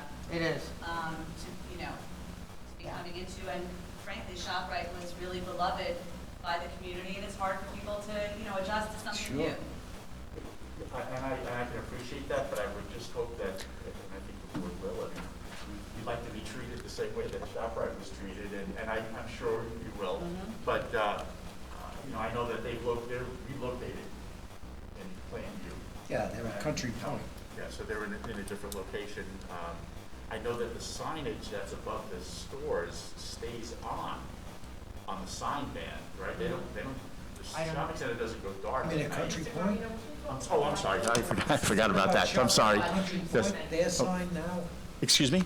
Talking about this ShopRite sign? at- No. The other stores in this shopping center in Morton Village, their band lights, they just stay on. They don't go off. The shopping center doesn't get totally dark. Oh, but that's up against the building. Yeah. But so is this. Yeah, it is. It's on the building. This is on the building as well. And again, I mean, we can change the time, but I mean, I'm hoping that we just don't have to shut the sign off as soon as they close the door, and they could stay on just a little bit longer. It doesn't need to stay on till 1 in the morning, though, but something reasonable, if the board could indulge us. Thank you. Thank you. I appreciate it. Correspondence besides the 7 letters? Nassau County Planning Commission recommends local determination. Motion? Decision. Public hearing is closed. Decision will be mailed to you. Again, it'll be held up 2 weeks. So the decision will be just automatically mailed? Yes. Okay, thank you so We'll much. probably take another ride by, but we wait till 2 weeks because the Understood. public has to. Yes, understood. Thank you so much. I Thank you. appreciate Have it. a good night. Thank you. Good night. Good night. Good night. Thank you. I'm gonna go by at night and see. Yeah, I think so. That's a very good idea. I don't think most of those stores. Vision Walk still there? Hey, That's what happens, you pass something But I every usually day, you don't go never to the know. shopping No, that's the only time I go there. No. No. Me too. That's what I called it. Thank you, Patty. Everybody's happy it's coming in. I'm not familiar with it. I don't know, it's very strange to see. But I'm hearing a lot about them. Yeah, a lot of having good deal things. The on their- prices. Their produce is supposed to Their prices are substantially lower than All right, most. where are we? We are on hearing number 21, appeal number 20-278, Peter Barkoff, 143 Burtis Lane, Syosset, New York.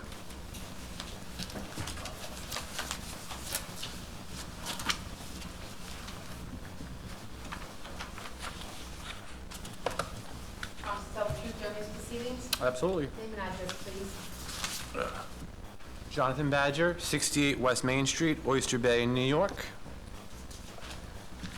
Good evening, board members. I'm here representing the Barkoffs on behalf of Oyster Bay Drafting Architecture. We are proposing a cabana/shed. It's about a 50-50 split between enclosed area and area that you can actually sit outside. It's 400 square feet for the recreation area, which is just a covered over patio, which then has access to a little wet bar area as well with an outdoor shower for the pool. And then the rest of it, the chunk of it is a tool shed that has a separate entrance. We're here obviously seeking variances. The cabana can only be 40% of the principal building in terms of its size. We are 12 square feet above that. So it's not that bad. I mean, it's like 7 inches on that one side with regards to the overhang. We are also asking for relief with regards to the height of the cabana. We are matching as close as we can to the pitch of the existing home, so they all coordinate architecturally. As well as we went with the lowest being a 6, being a requirement, and then keeping that ridge straight across. So we are asking for some relief with regards to height as well. I went by it. It's a very huge piece of property. It's very large houses in the area. And I don't like heights. It's 15, I don't know, maybe somebody, we can take another ride by. It probably is somewhat consistent with the appearance of the house, because it is a very large house. We'll have to get some other input from my colleague. It sets a precedent. It's a accessory building. It's not even part of a house. So I would not, I'm sorry, it's too high. No, I totally understand where you're coming from. We did, study with regards to keeping it at 12, and it's practically a flat roof. So we tried to obviously coordinate it with the home, but I totally see where you're coming from. Maybe we could meet somewhere in the middle in terms of, lowering the pitch a little bit. I would appreciate Yeah, that. thank you very much. Thank you. All right, so we'll give you some time. All right, any other questions from the board? Correspondence? Nassau County Planning Commission recommends local determination. All right, motion? Decision. Public hearing is closed. Decision of board will be mailed to you. We'll wait to hear from you with any revision. And we'll wait Fantastic. anyway for 2 weeks for the public to be heard. Thank you. Have a good Thank you night. so much. Have a wonderful evening. You too, thank you. Next hearing, I'm sorry. 23.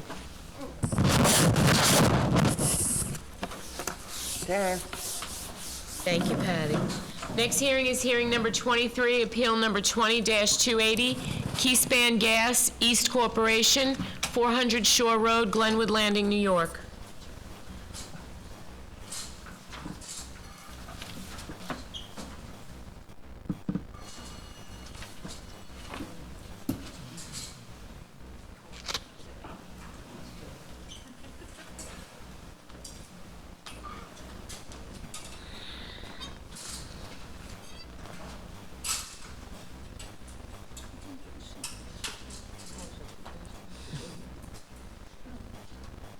Somebody's gonna get pneumonia. Seriously, it's just a matter of time. It's not a question of whether you will or not. I got a sweatshirt on here, you want it? Yeah.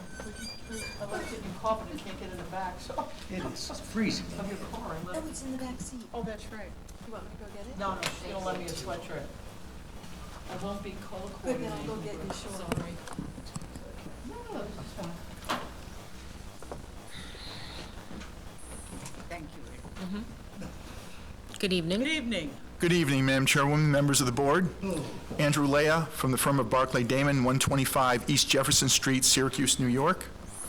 Here on behalf of the applicant, I'm special counsel to Keyspan Gas East Corporation, doing business as National Grid. I have representatives from the applicant with me tonight to answer any technical questions the board may have with regard to our presentation.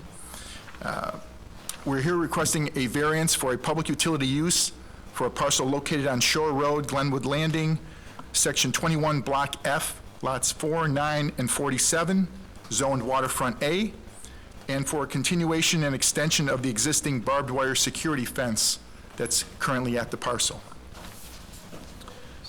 The parcel has been used for utility purposes in one way, shape, or form since the 1950s. It is strategically located on a natural gas transmission main supplying gas to the area, including the northern sections of the town of Oyster Bay, the village of Bayville, and the North Shore. We've provided a narrative statement to the board detailing our arguments for the use variance in this regard. With your permission, I can summarize that statement, lay out any description you want of the actual process of the transfer of product, and outline our satisfaction of the two tests for the use variance. Okay. Thank you. The applicant operates an existing natural gas transmission main that transports gas from west to east to service parts of Long Island. That main in turn supplies a much wider distribution area that sends the gas to individual properties.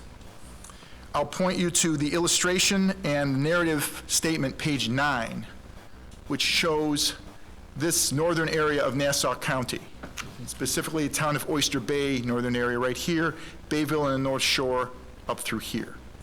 You'll see a red line on that diagram, that is the transmission main itself, the path that it takes. The transmission main generally runs from west to east, roughly paralleling 495. But this particular section is a little bit of a horseshoe. It's a projection to the north from that main. And from that projection, the distribution feeders come out to service this general area all up in through here. So that is really the source of the gas that services this entire area. The applicant uses real-time data that it obtains along the transmission main and the distribution itself to gather and make projections and models of projected gas demand. Its models show that demand is increasing at a rate of approximately 2.4% per year throughout all of downstate New York. So that demand shows no sign of letting up. And as that demand grows, obviously the volume of gas that needs to supply that demand similarly needs to grow. The applicant's modeling also shows there's a consistent low pressure point in this system. And generally the point is right around this area. Surprise, surprise, it's northern Nassau County, especially along the North Shore. Now, that low point is consistent throughout the year. Normally, throughout most of the year, that low point is not a real problem because although the pressures are less than what we would see as average for the system, they're still entirely serviceable. Properties can use the gas and create the normal demand and won't have an effect on the system. They'll see no special effects on their own usage. It's only in times of extreme weather conditions that low pressure, that continual low pressure area there could create a potential hazard. And when I say extreme weather conditions, I'm talking about a carefully defined set of conditions. Specifically, when the average daily temperature as registered in Central Park reaches below 10 degrees Fahrenheit. Again, a very cold, cold day. In fact, so cold, there have been only 8 such days in the last 25 years. But when the temperature reaches that type of low, the pressure in that gas line and the distribution lines servicing that whole area gets even lower. And it reaches a point where it becomes so low that there is a danger that it will go below the minimum accepted standards of pressures in the line. When that happens, then that would result in gas outages. And gas outages would occur at the coldest part of the year when people are demanding gas for heat and for cooking. Now, a gas outage is not like an electric outage. I'm sure many of you went through the electric outages from the storm that passed through here. Still am. Still are. An electric outage, in that case, they can basically flip a switch, turn off the electricity to an area, go out and repair the damage that needs to be taken care of, and then once that damage is taken care of, flip the switch back on, everybody gets their electricity relatively instantaneously. And in your house, basically the only thing you have to do is reset your digital clocks. Everything else, your appliances that are fueled by electricity, all come back on at the flip of a switch. Not so with a gas outage. It involves much more than simply flipping a switch. First, they have to cut off the gas supply in order to make the line safe. Then they have to go to individual properties and actually turn off the gas appliances. Then they have to repair the damage, or wherever it is, or in this case, put pressure back in the line somehow, or wait till the pressure builds up to an acceptable level. Then they have to send people physically out to each individual property to relight the appliances. Because otherwise you can't just let them stay off, because then the pilot lights will go out and the gas will flow and there's no way to consume it. So this is a very involved process. It takes days, not hours. So a gas outage is something we absolutely want to avoid, and especially when it happens on the coldest day of the year, as it would in this case. So in this case, there has to be some type of an immediate type of relief for this type of low pressure situation. Now, as I said, these cold weather days happen only very rarely, 8 times in the last 25 years. But that doesn't mean it won't happen this winter or next winter. It may not, but the utility has an obligation to provide safe, adequate, and reliable, emphasis on reliable service to its customers, so it has to plan contingencies for this. They have to plan for one of these days might happen, maybe even 2 or 3 days like that might happen this coming winter. So in doing so, they went through an alternatives analysis. They looked at what could we do to try to remedy this gas demand problem. They came up with 4 different solutions, and those are all documented in your narrative. First and foremost would have been the Northeast Supply Enhancement Line, the NESE line. That would have brought an enormous volume of gas into the New York downstate area that, using the saying, a rising tide lifts all boats, all the pressures would go up, and that low-pressure chronic area wouldn't have a problem. However, NESE wasn't granted the necessary permits, so that's dead in the water.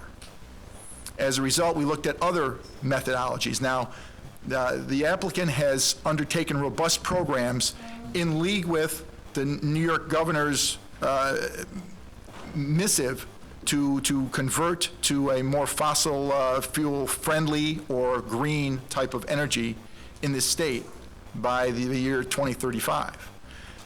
The applicant is on board with that and has engaged in, as you've documented in your narrative, in energy efficiency measures, weatherization programs, demand response programs that encourage people to have backup supplies of non-fossil fuels in case of, and they need to switch over, in incentivizing new energy efficiency requirements, in doing the things that try to reduce that demand.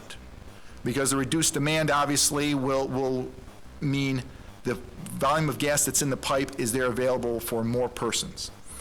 But unfortunately, those energy efficiency and demand response initiatives, I won't say they're in their infancy, but they're pretty much in toddler range right now.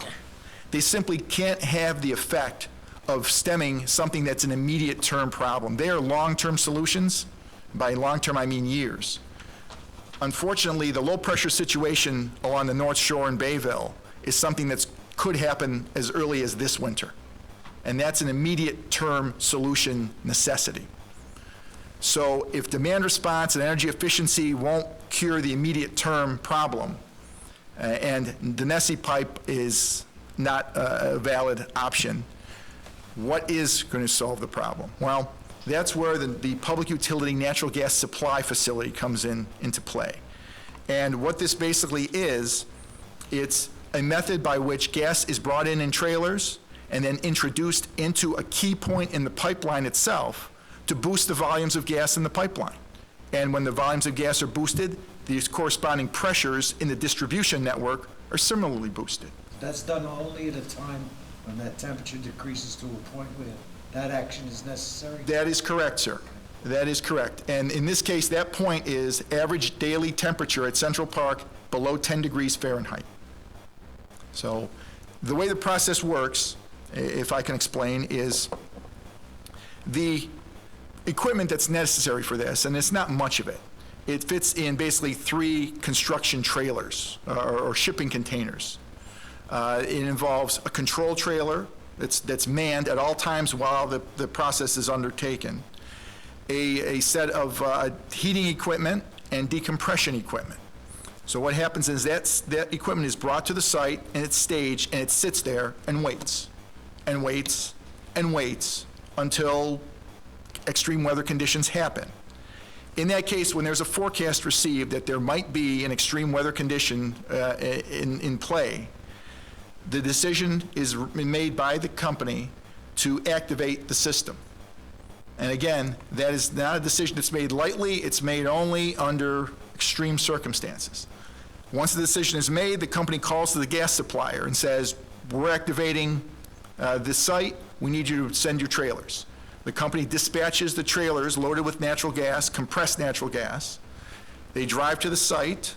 They don't drive in one big convoy. They come in staggered times and off-peak traffic hours.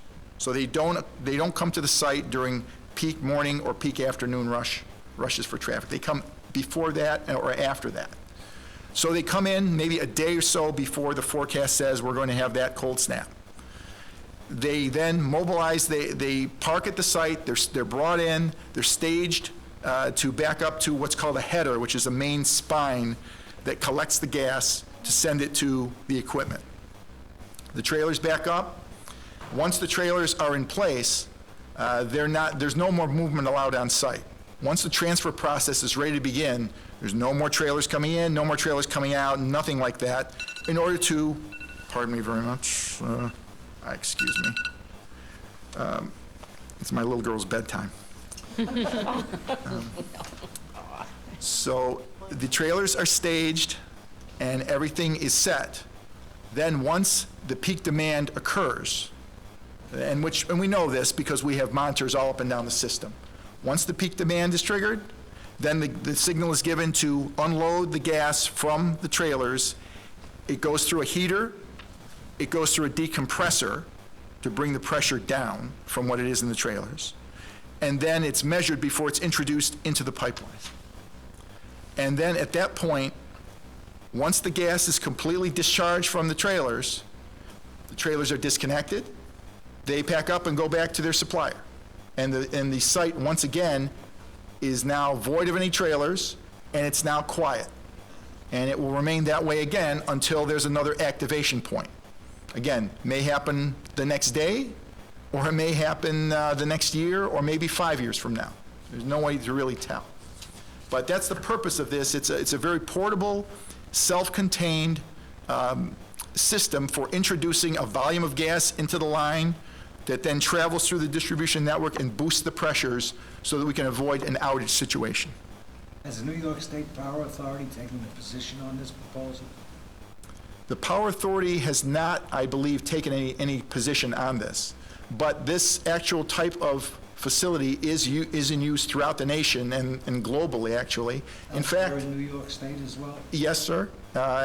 Actually, further out in Riverhead and upstate, above Albany. In fact, this compressed natural gas type of use is in one way actually used by the town of Oyster Bay. 150 Miller Place in Syosset is a CNG fill facility where the town fills its fleet of 27 sanitation trucks using 6 tanks on site where it stores the CNG. Unlike that situation, however, there are no storage tanks proposed for this site. The storage comes in the form of portable trailers, and once those trailers empty their load, they depart. So that's the process by which this is done. We've also provided some information to you with regard to, for seeker purposes, for environmental impact review. We have, as I said, someone here who can speak to specific construction details if you need them. But in general, that's the way the transfer facility process works. Now, why the Glenwood Landing site? That's the question. It's an easy answer. Because Glenwood, which is located where that dot is on the map, Glenwood is the closest point on that transmission line system to the area that needs the gas, the area that's most vulnerable in extreme weather conditions. Simply a matter of distance and proximity. Any place else on that transmission line, the further you get from that area of vulnerability, when you try to introduce gas, it doesn't have the same punch, it doesn't have the same effect, because it has so much farther to travel through the pipe to get to where it needs to go. And as a result, the pressures don't increase the way we need them to. So Glenwood Landing happens to be a very strategic location. Now, it's been, as I said before, used for public utility uses since the 1950s.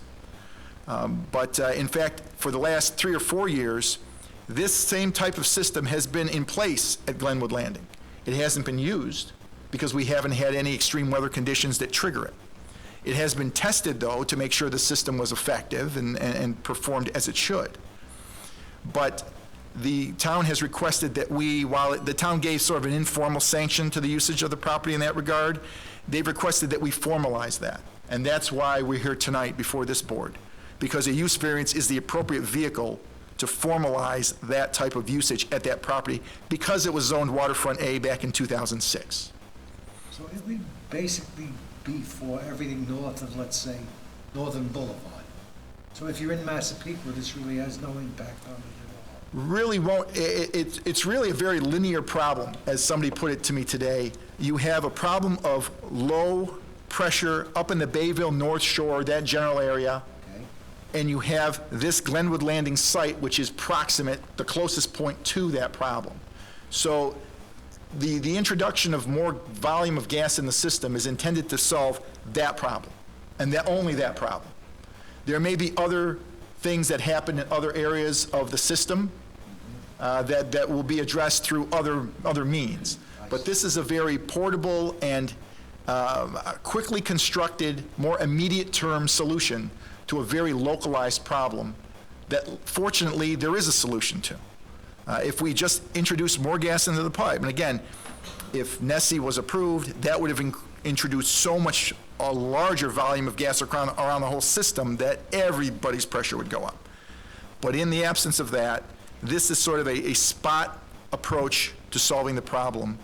And fortunately, it occurs in a very rare basis, but even if it only occurs once, 1 day's worth without heat and without, for the people up there, we project approximately 2,400 homes and businesses would be affected by that in the Bayville North Shore, North Town of Oyster Bay area.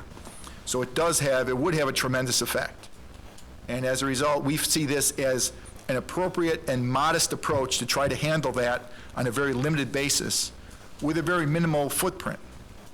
Again, once the trailers depart, all that's left on the site is 3 shipping container-sized pieces of equipment, and that's it. And they'll stay inactive until the conditions call for them to be activated again. And the only aesthetic difference will be the cutouts going to it. There's not much change aesthetically in the neighborhood. We don't propose any changes like that. The existing fence along Shore Road will be maintained. In some places, it will be repaired and fixed up. We will intend to maintain a vegetative screening along Shore Road. To the immediate north of the site is Tappan Beach. There is a large vegetative area between this facility and Tappan Beach. This facility will involve the expansion of about 1.7 acres toward the harbor, but we intend to leave all the vegetation that's closest to the harbor in place. And when the leaves are on the trees, you're not going to see the site. And if you did, you'd only see a couple containers up against the fence there because the trailers won't be there. There's no need. In the wintertime, if and when the trailers were deployed to the site, the only thing you would see, you wouldn't see anything from Tappan because the vegetation is still so thick, the underbrush is so thick. The owner of the marina to the south also has a thick vegetative buffer, and he's already, we've contacted him and he has no objections to this. We've contacted the school district, they have no objections from the bus garage across the street. The country club hasn't registered any objections either. And obviously we own the property directly across the street. So from a visual buffer standpoint, the only place you could really see this is from Bar Beach on the coldest day of the year. So we don't anticipate there would be a flock of people on Bar Beach at that time to see it. And what would they see? They'd see trailers backed up end to end. And it would be only for a day or two before the trailers depart. Because as soon as they unload the product, they're gone. Approximately how many trailers? The site can handle a maximum of 24 trailers at a time. 24. 24. So where would they be coming, where would they be coming from with this gas? Yeah. The supplier generally will probably come from Pennsylvania, and they'll travel through. The roads leading up to the site are back roads. Well, they'll be coming from the 495, and then 107. Up 107, likely. That's the likely route. I can't get into the specifics of the exact route in a public forum. I can certainly give that more information to you. Oh, that's okay. I'm just. But the drivers themselves are all highly trained. We don't hire off-the-road truckers, small trucking firms to handle this. These are all highly trained drivers, regularly inspected trucks, not monthly or 6 months or every year inspected trucks. I would hope so. These are designed for this particular use, and they're trained drivers, strong, robust vehicles, And again, they will be traveling, we will call them ahead of time so they don't have to rush to the site. It's not a matter of like an ambulance type situation. They'll arrive at least a day before so that they can be properly staged and ready to deliver the load. And they'd be traveling in off hours. While they would arrive at the site, or they'd be coming to the site in off-peak hours, specifically. And there will only be in small groups. There will be no convoys for this. That's what I was, when you said 24, I would hate to see a convoy of 24 tractor trailers coming up. That's not, and it's logistically, it's not, it wouldn't be smart for us to have all 24 arrive at the site at once. Right. If they come in small groups, they're easily staged, and it makes it easier for everyone. When the trucks are being staged, there are people specifically, whose specific job is to watch and spot the trucks. We will have flag persons out on Shore Road when the trucks arrive, and during the construction process for the site as well, to be able to escort pedestrians who happen to be traveling. If anyone's walking up Shore Road in the middle of winter, we'll have someone there to be able to make sure they get across either of the entrances fine. During the construction period, which we anticipate to begin this in September, we anticipate there will be more pedestrians up and down the road, and we will have flag persons to escort them across the single construction driveway that we have anticipated here. We're not having two driveways during construction. Just in speaking to how it turns on, and I remember during Hurricane Sandy, you're correct, each house has to be turned on and turned off separately. It's not like you Yeah, can put it's a manual operation, very labor intensive. If Yes. I didn't see it myself, I would not have understood. It can take days, and on the coldest days of the year, a day seems like a lifetime. All right, are there any questions from the board? No. Any other Good correspondence? presentation. Just Nassau County Planning Commission has been notified of this application. A motion? Decision. Public hearing is closed. Decision will be mailed to you. Again, we'll give it 2 weeks for the public to be heard. And thank you, and make sure your daughter's in bed. Yeah. Thank you very much, I will. Do you need a break? Yeah. All right, I said it's time we take a break, so we will. All right, just a short break to stretch our legs. No, and warm up. Warm up, yes, that's true too. Could use some of that heat right now, right? I'm not kidding. You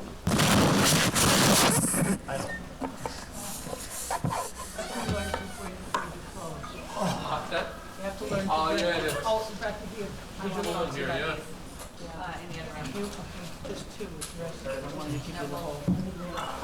No, just to hold on to the. Sorry, Jerry. Take a break? Yeah. You got it.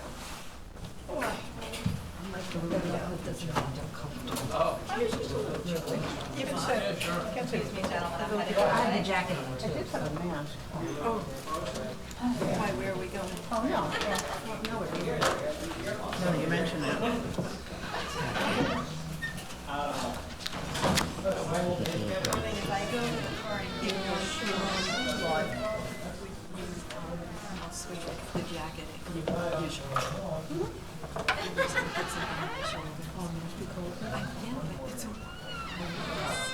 Sure, but I will be kidding for it. I know, it's, Cold. I think they try to save money when they turn it down. Once they turn it on,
best self-promoting.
Two-lot subdivision. Simple. Simple. Towns are all simple. Every time it comes in, not a problem. Simple. It's simple. No brainer. Not a problem. Real simple. This one really quick. No.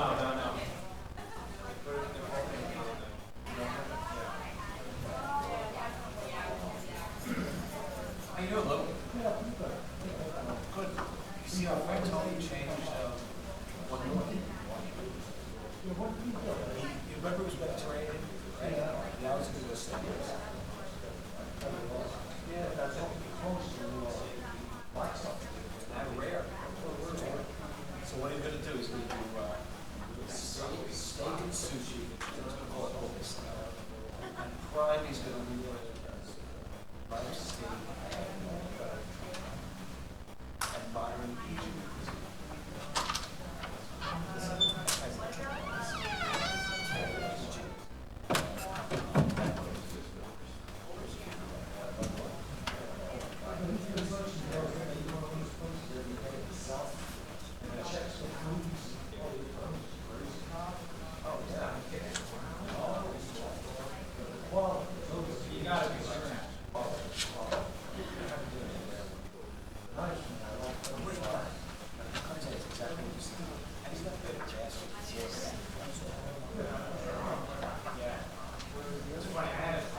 They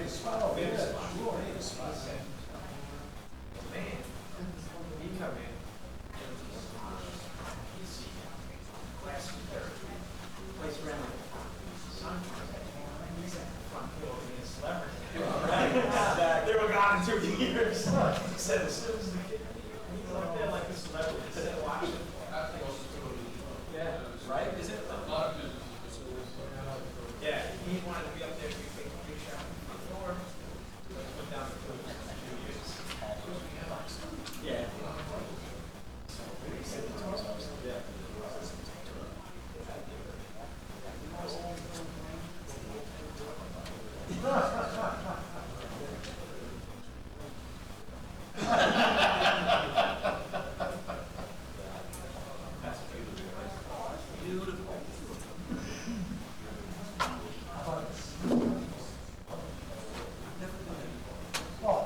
That's your mom's son? I can't remember who. Oh, yeah.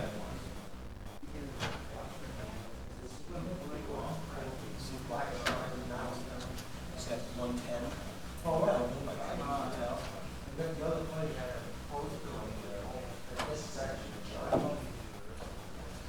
right. Right.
I know I snapped it up.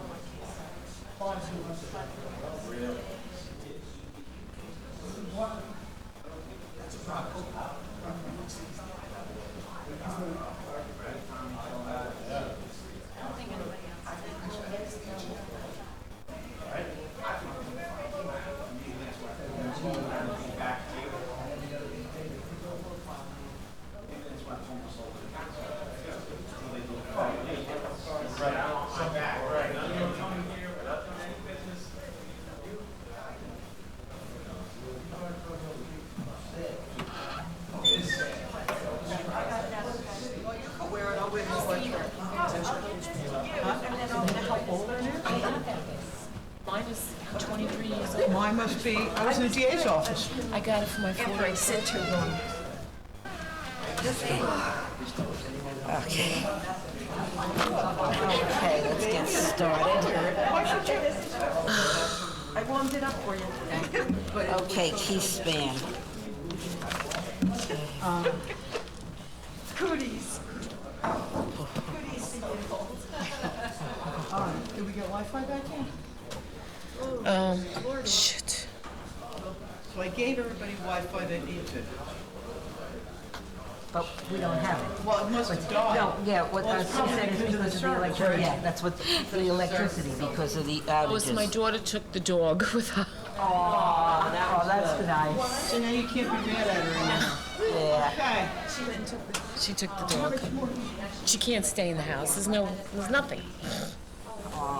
So stop saying all those things you were saying. Yeah. Okay. Are we ready? All right, everybody back? Dawn was gonna come up. Dawn, you want to come up? No. Okay, we'll come back to order. And where are we, Miss Rita? 24. The next hearing is hearing number 24, appeal number 20-281, Giuseppe Giovanniello, 112 Frost Pond Road, Glen Cove, New York.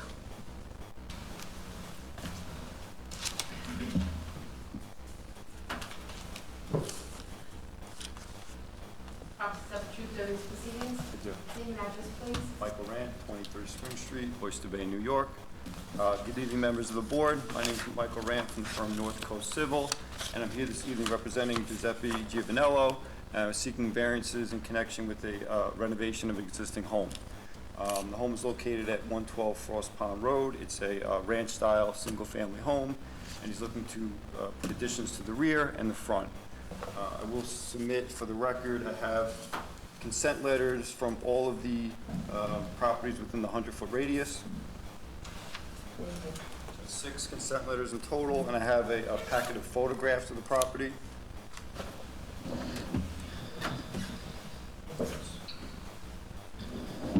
It is a packet of 4 photographs. Thank you. This property is in the 1 acre zone. It's a substandard lot. It's just shy of 3/4 of an acre, which is one of the main reasons we're looking for a lot coverage variance.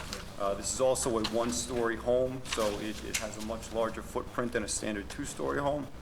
We are under in gross floor area, and the only area variance we're seeking is for lot coverage, and it's 13.8%, where 10% is required. We're also seeking a variance for the rear yard setback. This is, again, it's in a 1 acre zone. It has a required 100-foot setback, and we're proposing 82.92 feet. The existing home, the required front yard is 50 feet, and we're set back existing 113 feet. So it is set back far into the property, which causes us a smaller rear yard than a standard. I've submitted a package of photos showing the screening around the property. It's a well-maintained property, well-screened, evergreen screening on all sides. The current homeowners have lived there for the past 15 years with their family of 2 children, and they hope to stay in this neighborhood and renovate the existing home. Any questions from the board, I'd be happy to answer. Take these pictures today? Yes, I did. I could tell. Not too much damage, actually, compared to other areas. But you got there. You got there, I couldn't get there. Okay, any other questions from the board? None. Correspondence? Nassau County Planning Commission recommends local determination. Motion? Decision? Decision. Decision of Board will be mailed to you. Again, it'll be held up 2 weeks for anyone that wishes to be heard. Thank you. He has the next one. Next hearing is hearing number 25, appeal number 20-282, Christine Wordsdale, 21 Cedar Avenue, Locust Valley, New York. Good evening. Again, for the record, Michael Rand, North Coast Civil. This property, we're seeking a variance to maintain an existing driveway and maintain an existing rear dormer that has less than the required pitch of the rear yard. Our firm was hired about a year ago to prepare plans to maintain some existing retaining walls. And at that point, when we submitted the application, there was a number of items that needed to be legalized. There was a 1-story addition and an open porch in the rear that had been expanded, and the second floor had been dormered. So we submitted the plans for those, and we're maintaining those structures. I do have copies of consent letters. I have 4 letters in total. The 2 adjoining neighbors to the west, the adjoining neighbor to the east, and the property directly across the street. I'll submit those for the record. I do have some photographs of the property. Just 3 photographs. The first photograph is a picture of the front of the house. So the dormer was added to the rear of the home, and that has a pitch of a 2-on-12 rather than the 6-12. So in the front of the property, it has no visual impact. You can't see the dormer from the front of the property. The improvement that we're seeking the variance for is only in the rear. It has no impact to this from the street. The second photograph is a picture of the rear of the home. That is the dormer that we're maintaining. And then the third photograph, this is a unique area. It's not a typical laid-out subdivision, so you have larger lots, smaller lots. The roadway is very narrow, and which is one of the reasons why they require 2 curb cuts. There isn't really, and you can see from the third photograph, it's a Google Street View, and you can see a van pulled off into the side of the road. There really is no off-street parking. And anyone parking the street blocks the traffic. So the 2 curb cuts that exist help alleviate any parking conditions on the street. And the driveway as it exists, the current owners lived there for about 25 years, and the driveway was in the same condition as it is today. It has 2 curb cuts, access to a garage, and we're looking to just maintain what's been there. Any questions from the board? I'd be happy to answer them. Questions from the board? I got to this one today. It's around the corner. Correspondence. Nassau County Planning Commission recommends local determination. Motion. Decision. Public hearing is closed. The decision of the board will be mailed to you. Again, it'll be held up 2 weeks for the public to have an opportunity to be heard. Thank you. Thank you very much. Have a good night.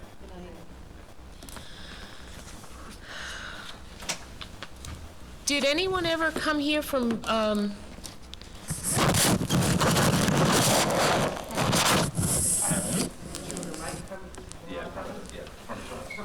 Okay. All right, you're up. It's going to be 2 and 6. 2 and 6, yeah. Next hearing is hearing number 2, appeal number 20-259, Property Tree LLC, 180 Toronto Avenue, Massapequa. Good evening, Madam Chairman. Yes, absolutely. Promise to tell the truth during these proceedings. I do. Name and address. Salvatore Kushia, permit to us, 338 Jericho Turnpike, Syosset, New York, 11791. Good evening, Madam Chairman, members of the board. I apologize. I was not here earlier. Unfortunately, I had a family emergency, and I just made it, obviously. You're here now. I'm here now. Everything's fine. Thank you. I appreciate that. We're here on behalf of Property Tree LLC, 180 Toronto Avenue, Massapequa. We'd like to maintain a detached garage with a side yard setback that requires 3 feet and currently holds 1.33, and a rear yard setback is supposed to have 3 feet, which is currently maintaining 1.84. The detached garage also exceeds the height of 12 foot of an accessory structure. We're holding 14 feet currently. The rear yard coverage of 450 square feet. We're over by 556, so only about 106 square feet over the allowable. A third of the maximum building permitted coverage of 495 square feet on the accessory structure existing currently is 661.95 square feet, and we're also over the allowable 40% of building coverage by 89.89%. The structure's been there for over 20 years. I have spoken to all the neighbors that are on the radius list, the neighbors next door to the right and rear. I have letters from all of them that they've all stated to me that they've been there when the structure was built. They have no objections to it being there. The only neighbor that unfortunately was never home, and I've tried over the past 3 weeks, was 181 Toronto. However, the neighbors to the right rear, I have letters from everybody stating that they have no objection, which I will turn in currently. 2 of them, they did not want to step out of their homes to sign because of COVID. So I just wrote on there that I personally spoke to them, and they have no objections to any of it being there. It really isn't an eyesore to the neighborhood. I know it's height structures, height variances are frowned upon. However, like I said, this garage has been there for 20 years, and nobody seems to have a problem with it. Was this property just redone? The property was redone. It's currently sold. I met the young lady who just moved in 2 days ago. I believe she's a single woman, but yeah, it was redone. It was a flipper who bought it, fixed up the home. It actually looks fantastic. And the new people just moved in. I have to tell you, the building coverage is 89%. It's a small lot to begin with. Massive two-car, it's a huge 2-car garage. It's existing. It's all existing. I know it's existing. The garage was permitted on an older permit, except I guess when the current owner 20 years ago, that the neighbor attested to me on the right, when he built it, he just built it bigger than what he was permitted on the actual permit for the garage. Oh, we all do that. A little. A little. I get it. However, they all did tell me that they were very happy with the fact that it is being legalized, because 20 years ago when the man built it, he didn't even put siding on it. He left it all disheveled, and No, you can see that they've redone the house. My concern is that I'm concerned that it can be an apartment. The driveway is... there's no second floor. You can't get up to, you can't walk upstairs. There's no even loft where you could do storage. It's just one open area. So in order to make that living space, you'd have to create a second floor over there. Right now, it's a two-car garage, literally. You drive in, and it's just open ceilings. Do homes there have basements on that particular block? Do you know if they have a basement? They do have basements, That yes. have a They're basement. not large. We're actually part of this permitted, which is not in front of you today, but we are legalizing the finished basement. It's a small basement, but they do No, I have was it. just concerned about in terms of garage and storage, because I know a lot of people use garages for Right. storage. This basement's actually finished, not living space, it's just finished storage, but the garage, like I said, I know the concerns because I'm always up here in front of the board with these, and this particular garage does not have a second floor. No, I wasn't concerned with that. I'm concerned that the way the house is set up would very easily, put an apartment in, and with that garage, it's just two huge spots. It's just, it's double, almost more than double the size of the property. All right. I know a few of my colleagues have visited it. Yeah, just so everybody knows, the garage that did have a permit was a larger garage to begin with, which was approved by the town, by the building department. He just made it bigger. It's really not that much bigger than the actual permit that was allowed. But again, I know I'm well aware of what the board You is. don't have that permit with you, do you? I may. Let me see.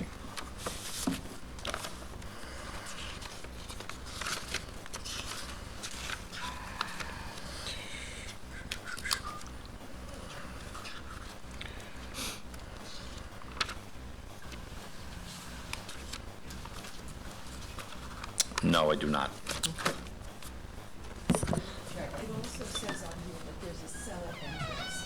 That's existing. The cellar entrance is existing to the home, yes. Okay, so these are things that are And it's not concerned. listed. No, because they don't need a variance for it, but in terms of somebody flipping a house, you have someone buying this, it's very easy to put it in an apartment. It has tremendous parking ability. I also like to assure the board on the basement, finished basements can't become living space unless you have certain height requirements. The basement is finished, there is a cellar entrance, but to make it living space, there's no bathroom downstairs. So that there's, helps. right, there's no kitchen downstairs. I've personally been on the site. There's no bathroom. The ceiling height is very low. So in order for it to become actual living space and even to become, that's why it's finished storage, it's not really finished habitable space. So I don't really think you're going to have that concern with this particular home. And I met the woman, a young lady, I should say. She's probably in her 20s who just bought this house. I'm assuming it's her and her husband. I don't know. I met her. All right. Any other questions from the board? Correspondence? Nassau County Planning Commission recommends local determination. Motion? Decision. Hearing is closed. Decision will vote to be held to you. Again, to be held up 2 weeks for people to have an opportunity to be heard. Understood. Thank you. Thank you. We're going to do your next case, which is hearing number 6, appeal number 20-263, Antoinette Cicolella, 196 North Atlanta Avenue, North Massapequa. Evening again. Yes, okay, thank you. I'm here on behalf of Mrs. Cicolella, 196 North Atlantic Avenue, Massapequa. We're here to maintain the existing wood deck with a roof over a gazebo, which exceeds the permitted gross floor area of 3,275 square feet. 3,275 is the allowable. We're holding 3,497.92 square feet. This case was already in front of the board on a previous matter. The deck was built, it was permitted. Whoever built it larger than it was supposed to be. Again? Unfortunately, yes, of course. So we're in front of the board again over, I believe it's an 8-foot difference really on the length of the deck. Okay. The house has been sold, the new owners are living there currently, and there is money being held in escrow. I'm just reading the 05 variance, conditioned upon, I've never seen this, limited to sitting room, bedroom, and 2 private studies. I mean, that's basically 4 bedrooms. Do you have any approval from the neighbors on this one? No, on this one I do not. We didn't go around honestly for the amount that they're asking for on the deck. The deck was existing already. I really don't go around for approvals on the deck because it's really not that big of a deal on this matter. We're not here for anything else on this property other That than the was fact that the deck 1970. was built, I believe, 8 feet. Where it says prior variances? 1970 prior variance on the, It's an odd thing to to see it. Well, the 1970 variance on here says it's for a garage with less than required side yard. Right, but then later on it goes on to say, conditioned on, that's what caught my eye, limited to a Oh, yeah, sitting they room, don't give bedroom, me and that. 2 private studies. I've never seen that before, it's just odd, That is odd. right? We would never do that. Yeah, I can't, how do you tell people what they, can do? You mean it wasn't you Somebody's guys in gonna go in there and say, 1970 that's that not did a study, that's a bedroom? That's Yeah. funny.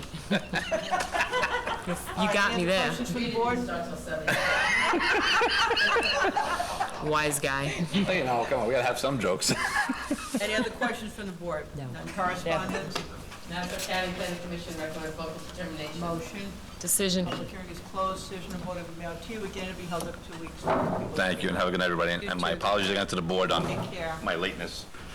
Okay. Miss Patty.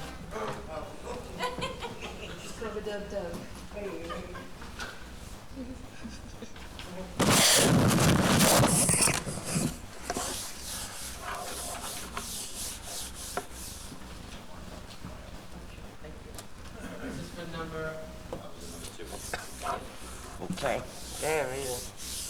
All right. Next hearing is holdover number 1, appeal number 20-202, Ira Platt, 22 Stratford Place, Syosset, New York. Okay, we're going home earlier. Next hearing is holdover number 2, appeal number 20-159, Dennis Noshowitz, 197 Brookville Lane, Glen Head, New York. Which one is this? Okay, we'll wait for you. Which number are we on? Holdover number 2. What happened to 1, no show? No show. Holdover number 1 is a no-show. Can we give it back to Susan? Yeah.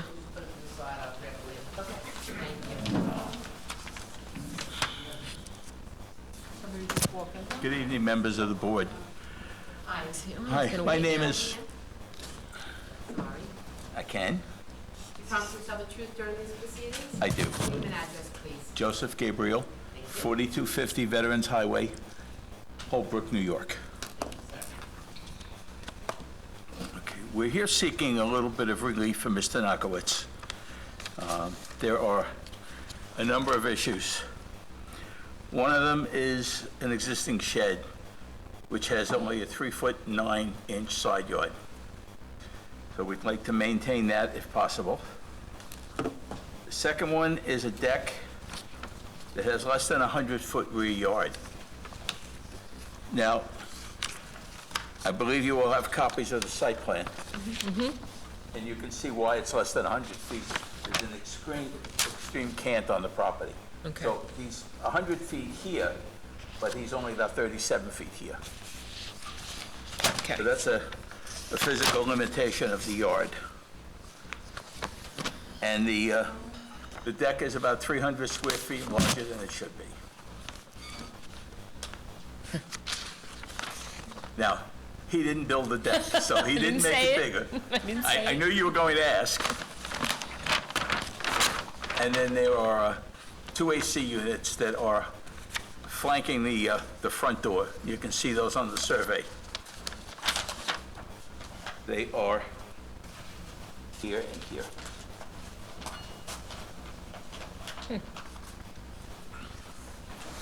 The AC units are covered by landscaping, so you don't I was really going to see ask them. if they were screened. Yeah, Okay. they're covered by I'm sure if landscaping. they put them by the front door, they don't want to see them either. They don't want to see them either.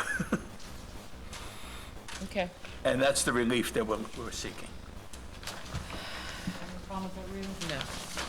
All right, any other questions from the board? Correspondence? Nassau County Planning Commission recommends vote of determination. Motion? Decision. Hearing is closed, the decision of board will be mailed to you, and it'll be held up 2 weeks to give the public an opportunity to be heard. Thank you all. Have a night. good evening. Take care. You too, thank you. Just give us 1 second, sir. Oh, it's okay, hold on number 1. Yeah. She's got to clean the... Could I make one more request? I want to thank this young lady who's gotten up at each one of us. Yes. Really appreciate it. Thank you. Patty does a good job. She's tired now. Get your cardio in though, right? Not what I need. More than I've moved today, I can tell you that.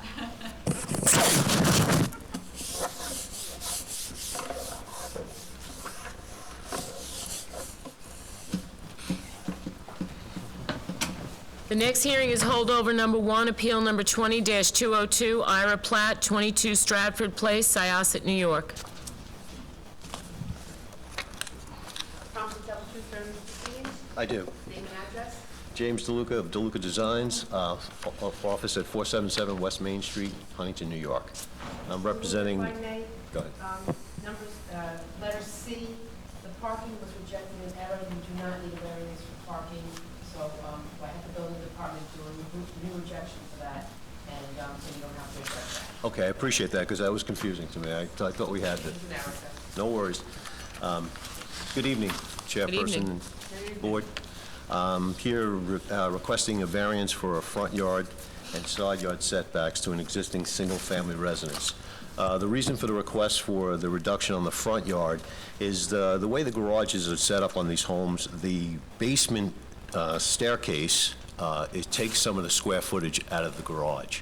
So we would like, because there's also a limited basement, it's only half basement, we'd like to have a bigger garage where he can pull the 2 cars in.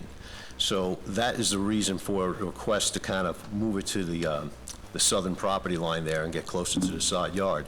The reason for pull it forward a little bit was also to try to get a little bit of a mudroom separating so that you're not just walking right into the house, as they presently do right now. So I understand that it's reducing the front yard setback and the side yards. The property itself, the house is non-conforming to begin with the required zone. We don't have the proper side yard setbacks to begin with. It's 23.3 on one side and 24.8 on the other side. We are asking for relief down to 20.2 on one side and the 20.5, I believe it is, on the northern side.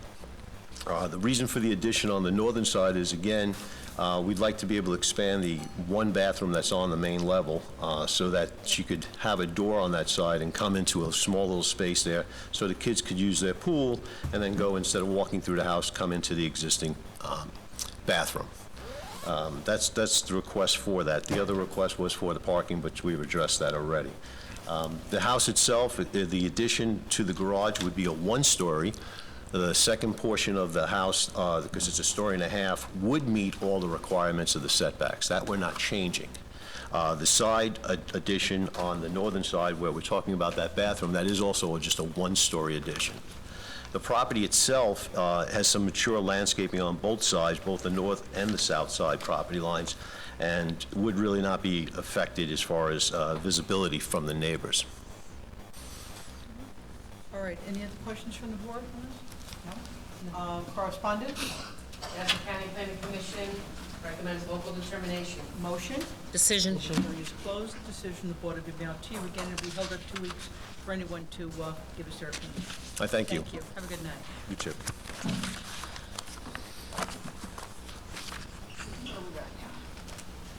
We got holdover 3 and 4. Which ones, 3 and 4?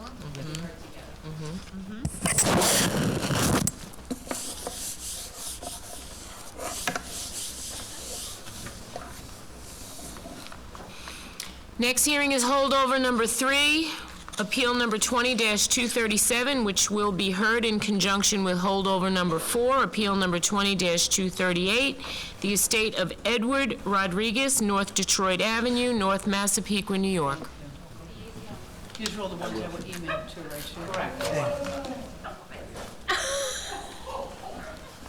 What did you do? What happened? What happened? Nothing.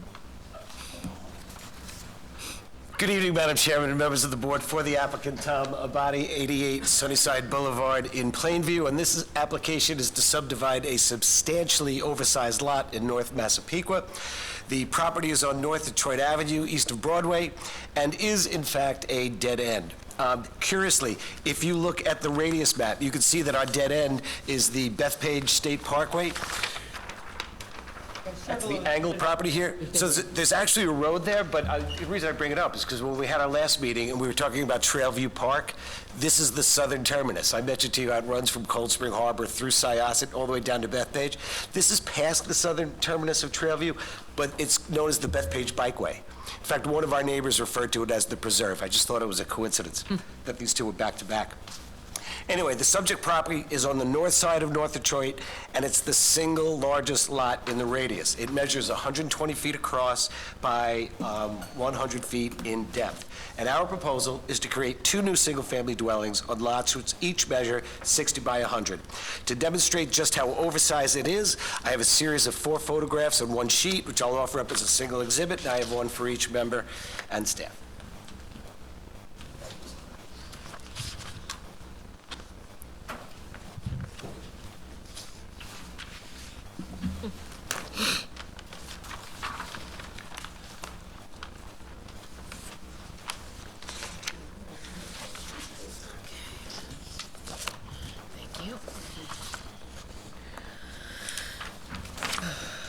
So basically, if you look at these photographs, I just draw your attention to the photograph on the upper right and the lower left, because that's our detached garage on site. The premises is presently improved with a single-story, single-family dwelling and detached garage, neither of which is in a state of good repair. In fact, I think if you read some emails that you got from the neighbors, they all confirm that.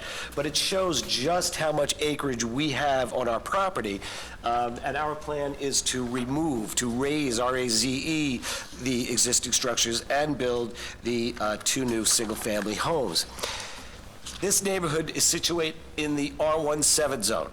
So, the relief we need, lot area, because we're requesting 6,000 square feet instead of 7,000 square feet, and lot width, 60 feet wide instead of 70 feet wide. But that, Madam Chairman and members of the board, are the only forms of relief we need. Yes. In all other fashions, we wholly conform with the strictures of the R17. In fact, for the most part, we exceed them. In the R17, minimum front yard setback, 25 feet. We're holding 28 on both. Our side yards, can't have a side yard less than 8 feet wide. Our shortest side yards, in fact, all 4 side yards are 12.5 feet wide. Your total has to be a minimum of 20. We're holding 25. Similarly, we exceed the minimum rear yard setback of 25 feet for each proposed house. And we are within the maximum lot coverage of 25% for the R17, and we are within the maximum height of a building in the R17 of 28 feet. So in all other respects, but for lot width and area, the houses conform to the R17. What then is the motivation for it? Character of the neighborhood. Again, I refer you to the radius map, which is part of your packet, and you can see that we have 2 parcels, not in the immediate area, but abutting us, which are 60 by 100, precisely as we are proposing. It is the house right next door to us on the west, and the house directly behind us. Mr. Lynch, who I'm going to call and ask that you respectfully recognize him as a real estate expert, will extrapolate upon other factors that mitigate in favor here. But the other thing that I wish to point out before I call him up is that were you to grant these 2 appeals that allow 60 by 100, it would not act as an adverse precedent. Why? Because no other parcel within the radius has the lot area nor the configuration that our lot has, which would allow it to be subdivided. The very closest neighbor is behind us, so north of us, and runs a little bit east, but that's where you can see Bethpage State Parkway cuts an angle off the property. So while it is 120 feet wide across where it abuts us, it only has 85 feet on North Michigan. So it would not be the beneficiary of this application were you to approve it. That concludes my comments. I call Mr. Lynch.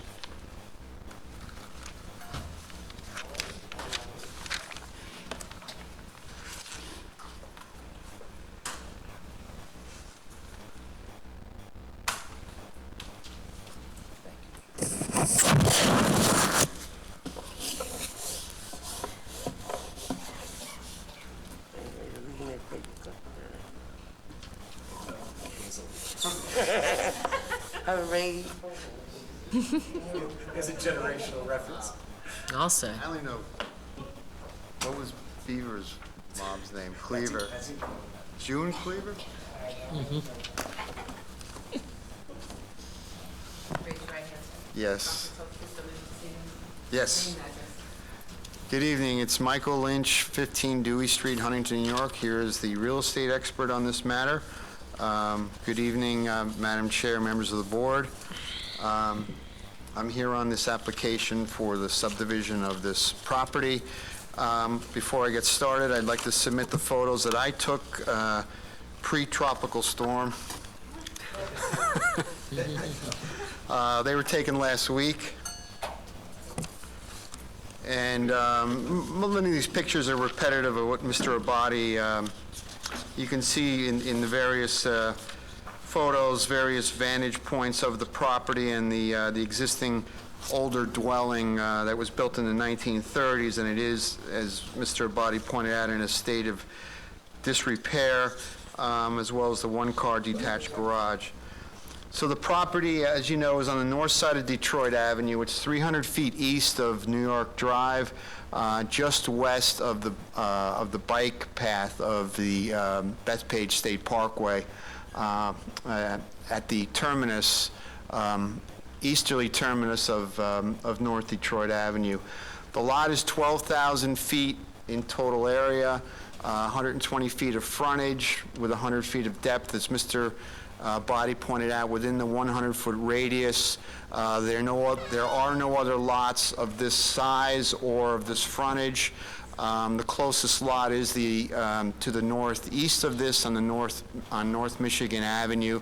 But again, that only has 85 feet of frontage, so it doesn't offer the frontage that we're offering. And again, there's two other lots of identical dimensions that abut us, immediately to the west of us on North Detroit Avenue, and immediately to the north of us at 160 North Michigan Avenue, and that's again a 60 foot by 100-foot lot. This area of North Massapequa is very well kept, neatly kept homes. The homes were primarily built in the late 50s of Cape and ranch style. Some of the homes have been expanded to include second stories. Directly across the street to the southwest, as you look through the photos, there's what's now a Colonial. It's diagonally again to the southwest. So there are some Colonials now in the neighborhood because of expansion, or there's also some homes within the North Massapequa area, not too far away, where there's been some raising of the original homes and new homes constructed. We're proposing two new center Colonials, 8 rooms, 4 baths, 2.5 baths. There will be a one-car garage. Square footage will be roughly 2,500 square feet, gross living area. The homes... And that's on a footprint of less than 1,500 square feet, correct? Yes, and as Mr. Abadi pointed out, we meet all setbacks with respect to within the R17 zone. We're at or below the lot coverage as well as height. As far as off-street parking, I know that's always a concern, and I know some of the neighbors in the immediate area expressed concern as to this extra house that will now be sited on North Detroit Avenue. There'll be a one-car garage, and there'll be a roughly 20-foot wide driveway by 30, so that should accommodate 2 additional cars. So we're estimating that these new homes will each provide for off-street parking of 3 cars each. And Mr. Lynch, if this application is granted, the net increase is really only 1 home, is that correct? Correct. It's 1 additional home, and again, I believe the way the architect designed and laid out the property, each house would provide for 3 off-street parking spaces. Some of the resident emails talked about traffic, and they talked about cars speeding up and down. Yeah. Is that something we should be... Again, we're on a cul-de-sac. We're near the terminus of the cul-de-sac, which has a turnaround. There will be no cars speeding down this particular roadway. And again, there's a turnaround at the terminus of the cul-de-sac, so I don't envision a problem there. And again, it's 1 additional house, and they've accommodated off-street parking, estimated at 3 cars for each home. So I don't foresee a problem with respect to off-street parking or the road being clogged, and again, due to it being at the, near the terminus of the cul-de-sac, I don't envision an issue with cars entering and exiting the cul-de-sac. As far as the home itself, there'll be two new, again, Center Hall Colonials. These will have an estimated value of $750,000 based on other asking and sold new homes in the North Massapequa area in the R17 zone. I have two examples of recent grants by this board within the R17 zone in the North Massapequa neighborhood. I'd like to submit at this point 7 copies and go through these two recent applications before this board.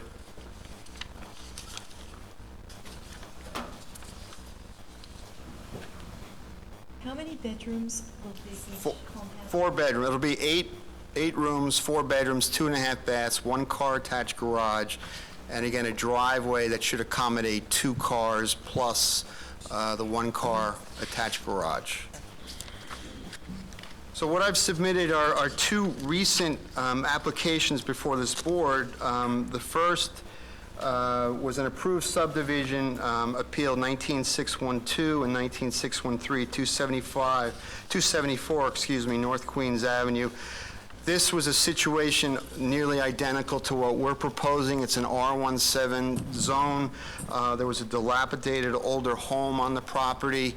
There was, again, a recent application before this board that was granted for 2 60 by 100-foot lots. They were 12,000. It was a 12,000 square foot overall parcel, very similar character to what the subject area represents. And again, this was recently approved by this board, and there will be 2 new colonials built on this property. On the second page is another recent application, and this is at 192 North Queens Avenue. This also is an R17 zoning. You can see in that photo there's an older ranch home there in a state of disrepair. And 2 new homes were recently advertised on multiple listing for Center Hall Colonials, asking $799,000. The proposed asking price on the subject lots is $750,000. I did a 2-year search of sales within a half-mile radius within the Farmingdale School District, which is what this property is located in, and the median sale price of existing homes was $495,000. So again, if this is approved and 2 new homes sell at a $750,000 selling price, it would only help to raise the median value in the area. So in sum, should the application be granted, the 2 lots will not be out of character with the neighborhood. Within the 100-foot radius, we have 2 abutting 60-footers, and there are no other lots within the 100-foot radius that could accommodate 2 60-foot lots. The new homes, again, will have a sale price of $750,000, which will only help to raise the median value in the neighborhood. They're not out of keeping with the character of the area. They're not oversized. As Mr. Abadi pointed out, we meet all requirements under the R17, but for lot width and lot area. So again, should the application be granted, I don't feel there'll be any deleterious effect to property values or adversely affect the character of the neighborhood. Thank you. Any questions for Mr. Lynch? Just finally, for your edification, the builder here, because obviously this is an estate sale, is Joseph Bagari. And I think you have some recollection. I've been before you on several occasions with Mr. Bagari. His work is exemplary. We've received the benefit of this board on some occasions, and his work is extraordinarily high-end. And I just say that to expand upon what Mr. Lynch said about the benefit. Well, here we've got a builder upon whom we can rely, and of whom I'm proud. Thank you. We are in possession of 4 letters of objection for the most part, and I think we've been on the, 3 of us at least have gone on the block. The problem I see is it's a dead-end street, and it's very congested because it's a short street. Bless you. And a lot of the homes are you know, are older, and they're smaller homes, and you're putting up two-story colonials, it's just getting more and more congested. I did not find the street to be congested when I visited it. I also found this house to be particularly offending with the manner by which it's been kept. I disagree with you about that, Mr. Buddy. I don't. And that's why with the design that Mr. Begary has elected to employ here, not only does it exceed the setbacks for the R17, but as Mr. Lynch said it several times, he's accommodating 3 vehicles with off-street parking. And I think if we look at some of the houses, that probably exceeds by at least one some of the streets of the neighborhood. Moreover, by being on a cul-de-sac, you avoid speed issues. You avoid speed issues here. So if there is a congestion problem, people can't be traveling at such a high rate that it's a danger. Mr. Lynch offered up photograph number 14. This is the residence opposite the subject. This is quite a large 2-story structure, far bigger than either of that which we propose here. Well, one of my concerns too is with the preserve being right there, some people do park and then go into the preserve adding additional parking, you know, taking up more spots. I want to go back to the area because I thought there was a very similar property down the end of the block closer to Broadway. Am I correct? Corner property. Corner property, yeah. So there's another one. It may not be in the 100-foot radius, but it's right down the end of the block. So now you're going from, you know, there's a potential for another one. Okay, but that's not necessarily a reason to deny an application. Just because somebody can use this as a precedent to subdivide doesn't mean that it would destroy the character of the area, especially not on this lot. You know, all real property is unique. And when we look at the Rodriguez property, what do we see? A 60 by 100 right next to us and a 60 by 100 right behind us. I doubt the corner property, because it is a corner property, has either of those. I don't know. We'd have to check that, and I also don't know about the ones on either side, why they're 60, if they were built that way, if they were grandfathered in, or they were given variances. I don't know. Okay, I'm just going to offer up one other exhibit from Mr. Lynch, and it's a copy of an aerial. It also shows the tax lots on it, and that corner piece looks to have 5 20-foot wide tax lots on it, which would make it 100 feet wide, not 120. But it's basically a one-home addition. That's it. The net increase is just one home. You know, the choice, you know, if it doesn't get subdivided, is to build a monster. Just an absolute monster. And that would be out of character of the neighborhood because it's the single largest lot in the neighborhood. Well, we're kind of between a rock and a hard place at times because what we're finding is when people build on a smaller lot, you've been here listening all night, and they start to come back for variances because now they've got a substandard lot. Now they're looking to increase here and there, and now it becomes much bigger than it was down the road. You see, the way I would treat that, though, if you have a substandard lot from back in the day, pre-zoning, that's one thing. But if you're on a lot that is substandard by the creation of the Zoning Board of Appeals, and you come back now and you're asking for more, I think you have carte blanche to deny it. You do, well. Yeah, but if someone has a house at a 40 by 100 that predated zoning, they need relief, well, anything they do needs relief. So that would be justified. Well, we'll see. As I said, we can take another look and I think you're going to find that this is a unique circumstance.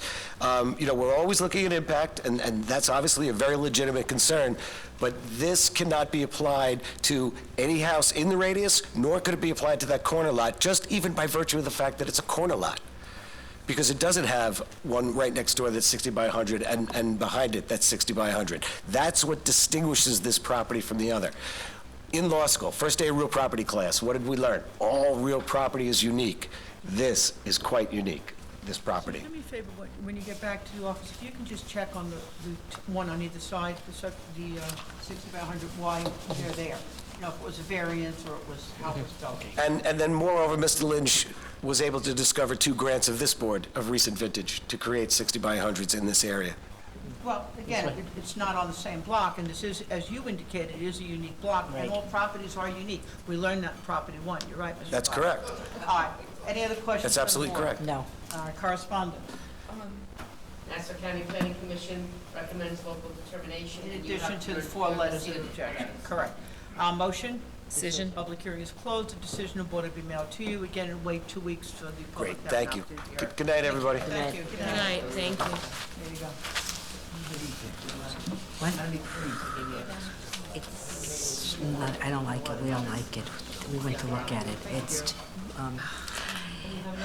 Yes, we do. you know, there just seem to be so many subdivisions lately. One more. And it's, I wonder why. with the pandemic, Patty? we gotta stop. And it's the developer. It's the developer.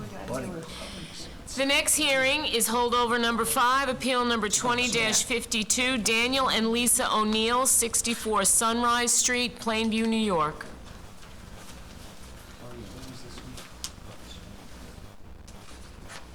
Good evening. Hello? Right hand. Promise to tell the truth during these proceedings? Why I do. Name and address? Daniel O'Neill, 64 Sunrise Street, Plainview, New York, 11803. All right, Mr. O'Neill, you want a... So, do I have to, you have to talk, or do you want me to tell you? You're here to talk. Tell them why you're here. I recently had a extension put on my house. The pool is off code, so I needed to get a variance. It was put in for my children, and didn't realize it was too close to the fence. So the paperwork was sent to all the neighbors, and I think you have that Dormer King who did the work to my house sent the paperwork, and they all were okay with it. So, you know, I would apply for this variance for the pool for kids. You already have the fence, the 6-foot fence. Yes, 6-foot fence. It's just, I didn't realize it was too close to the fence. When I had the pool company come in, they, you know, it was a little miscommunication, and it was put in. It's and- not a line of sight, there are many, complicated. You said you had consent? Yes, they. On the rear? He did a mailing. They sent them in. He did the mailing. All right, they're in the, Mail, correct. Did you talk to any of your neighbors? Yes, they all. They're all right? Yes. You invite them in the Friends pool, with right? them. Yeah. And I had the I know pool how that already. works. do you invite I them just to the didn't pool? realize it was off code. Do you invite them to the pool? You know, my next door neighbor, who's the closest, is in her 80s. So She wants to swim too. You're dealing with an elderly population here. Hey. if she asked me, I would let her in. And you know, my other, I live on a corner. The neighbors across the street, I never invited, but they were welcome if they want to come. We're just having fun. I don't know if they want to hang out with my 3 kids though. How about the people behind you? You're giving them a very hard time. The people behind me, I've never invited in. They're an older couple. They have. What's with this age thing here? Oh my God, I have a problem with I didn't this. say anyone here, but I'm saying. He's practicing social distancing, he's not inviting people over Yes. to create a crowd. My recommendation is always to invite them over with a bottle of wine. It makes for good neighbors. You heard our other problems before. All right, any other questions from the board? No. Correspondence? Nassau County Planning Commission recommends local determination. Motion. Decision. Public hearing is closed. Decision of board will be mailed to you. Again, we have to hold it for 2 weeks in case anybody wants to complain and say you're a lousy neighbor. No one will say that. It was a long night. Thank you. Thank I you. like Thank listening you. to everything. Thank you. Drive safe. Be safe. Still lucky you got the pool before everything. You can't Right? get one now. No, you can't get a You can't even get a bicycle now. You can't get a basketball hoop. You can't get anything. That's for the 80s. One in my garage. My son just broke up with, and I'm like, bicycle. Seems to me you should. I think. What do we got? Okay, so we're gonna now vote for, The old calendar. From 7/23. Rebecca, you were absent for that one, but you were not for. But you have to stay anyway. But I do have reserved that for you to vote on after we're done with this, okay? So this vote, 7/23. This goes with this. Then, like I said, for the reserves at the end of the night, and a few other things that we have, she will do. We're doing the calendar of the 23rd, right? Correct. Yeah. First name is Seidner. Wait, which one? We're doing, Extension of time? No. No. We're Recall doing, calendar. Can I ask a question off the record? Yes. I did go and look at some of the That's what I was properties gonna ask you. from Okay. that prior board meeting. I'd like that input, yeah. Yep. I don't know if you want this on the record or not, that's up to you, but at number 11, which was on, which is 108 William Street in Hicksville, was very familiar to me when I went to look at it, and I think it was on before. This is a commercial property that they're looking to make, do you know 106 and 107. It's like all three, the things come three, together. yep. And, yes, behind Wendy's, and then there's like, the train monument is to the left, and there's several commercial buildings and a little triangle. Right. And I think they're looking to build a home on that little triangle, and I think we had the application before us once before.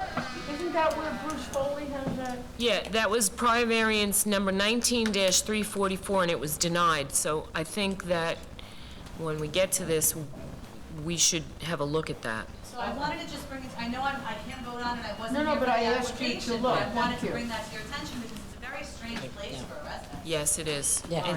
It's a real useless piece of property, you know. All right, go read it. All right. Recall number 1, appeal number 16-74. This was an amendment. It was built on a variance. Looks like there was a problem with the patio. Withdrawn. I didn't see any problem with it. Does anybody have a problem with it? No. That will be Arlene and Lois. Sure. All in favor, say aye. Aye. Any opposed? Ayes have it, so moved. Recall number 2, appeal number 90-246, John Collins. This is the old Snouters building. They want to put some apartments up on the second floor to make this building viable, which I think is a great idea. Myself, I'm going to vote for this. Keep it with the character of Yep. the area. And he promised a soda fountain. He did. All right, well then. Lois Okay, and Lou? I guess so, he's, Okay, so Lois and me, because Lou's Okay. not here. He just stepped out for a second. All right, Okay, so Rita, not Lou? yeah. All in favor? Aye. Any opposed? Ayes have it, so moved. Hearing number 1, that was fine. appeal number 20-233. Yeah, this was de minimis. That will be myself and Kathy. All in favor? Aye. Any opposed? Ayes have it, so moved. Hearing number 2, appeal number 20-234. Yeah. Yeah. Yeah. Yeah, when this house was built, the building coverage allowed was 30%, Right, so. yeah. Number 2. So that will be, hey, Jerry? You were here. Would you like to move this? Yes. He'd love to. You have to say yes or no. Yes? Yes. All right, so that's going to be Jerry and Arlene. All in favor, say aye. Any opposed? Ayes have it, so moved. Hearing number 3, appeal number 20-235. That's going over the existing stoop, as I recall. Yeah, that was fine. It's That, proposed. this is the handicap ramp, that's absolutely, This is handicap? well, yeah, We're on number 3. number 3, hearing number 3. How come yours The doesn't look like? concrete ramp, Yeah, he's fine. No. you see this, You're looking something. You're looking, you're looking good. Northwest Drive? No, this No. is This is very. tonight. We're not No, doing tomorrow. tonight. I'm sorry, I'm like, Happened with 2 weeks ago. I know, I have. 723. That was July, that was last month, Ken. Yeah, it's 7:23. She brought it. On number 3. I have. I'm fine. Yeah, I don't have a problem with that. I'll move it if you like. Arlene and Lois? All in favor? Aye. Aye. Any opposed? Ayes have it, so moved. Hearing number 4, appeal number 20-236. Okay, I have a few concerns. There's an open code case on this, I think at Ledge Department. I think the representative said that there wasn't, but Right. I went there. The end of the block is Plainedge High School. You cannot believe how many cars were on that end of that. It's again, a dead end like on Detroit. Well, you don't have to vote for There it, was you no know? legal apartment, illegal apartment. No, there's a fence. No, I just think there are a lot of cars, but. I Can don't- you send code there, code complaints? No, Why not? you can't. No, because he's coming here to get the code compliance case straightened Taken out. care of. So if he gets the variance, he'll satisfy the code compliance case. All right, I don't see that we can object to it, but, Well, he did state under oath that there was no illegal apartment. He did. And it's Schumacher too, so he's, you know, Yeah, Schumacher, yeah, and I he's, can yeah, trust him. yeah, I trust him. Lois, you want to move it? Sure. Lou? I'll Second? Yes. All in favor? Aye. Any opposed? Ayes have it, so moved. Hearing number 5 was postponed. Hearing number 6 was postponed. We heard it tonight. Hearing number 7, appeal number 20-239. This is an undersized lot. It's another one, a dead end by the preserve. See, we're gonna get a consent letter from the back door. Yeah, do we have a consent letter from a rear neighbor? All right, so we're going to keep this on reserve until we get it. Yeah, it's only a 5,000 square foot Yep. lot. Hearing Okay, so number, we're putting it on reserve. yeah. Yeah. Hearing number 8, appeal number 20-240. Oh, Now, that's a strange one. That's where the garage is actually wider than the home. yeah? Yeah, it's I 15 was feet. there. This is proposed. There's no reason why he can't make it 12 feet. Right? This is proposed. Oyster Bay Drive. And they know it. Existing garage, but it's like plaster or something. He's taking it down. and That's he's gonna- coming down. Yeah, but if he's rebuilding it, The Alamo, they call this, right? It looks like the Alamo, isn't that the Yeah. That's right. and it's, you know, It's very strange. Do we want to keep it on reserve and ask Mr. Khan if his client would consider making the garage smaller rather than denying it? Okay. okay. Reserve. Reserve. I'm just making a note, give me a second. Okay. Hearing number 9 was postponed. Hearing number 10, appeal number 20-242. Another high garage. Yeah, but it's, 14 consent I went by letters. this, I had to see the pool on the roof of the garage, I wanted to see what that Oh, looked like. Oh, that's right, that's, It's yeah. got a big fence around the pool, Really? there's stairs going up the side of the garage, yeah. Rebecca, did you look at this? It doesn't look bad from the number street, is I it? mean. Number 10? I did. Different. The house to the Yeah, right different. has a detached garage, That's and two strange. houses down has a detached garage. On that, with that height? That garage. Yes. 16 and a half feet high. It's struck too, right? It's a proposed, he's proposing it. There was a- You know, I just, you know, I feel strongly about proposing it. You know, he has the option of doing it to code. It's not like, you know, it was 40 years ago and his We didn't grandfather- ask him then why, Why, what? we didn't ask him then at the Other high time? We didn't garages. ask the gave- Did you hear Schumacher? what Jerry said? He has a pool up on top of it? Then how can it be proposed? You can see the fence up there. Yeah, at one time there was a pool up there. He told Right, us and that. it's got the stairs going up the side of the garage. That's Right. crazy. I didn't see that when I was there. Yeah. Could you imagine? Just falling out of the pool, you fall off the roof. Can we ask You him would to never know reduce it? if somebody finds out. Will you ask him to you know, reduce that- the height? that's what it's set up for, you know.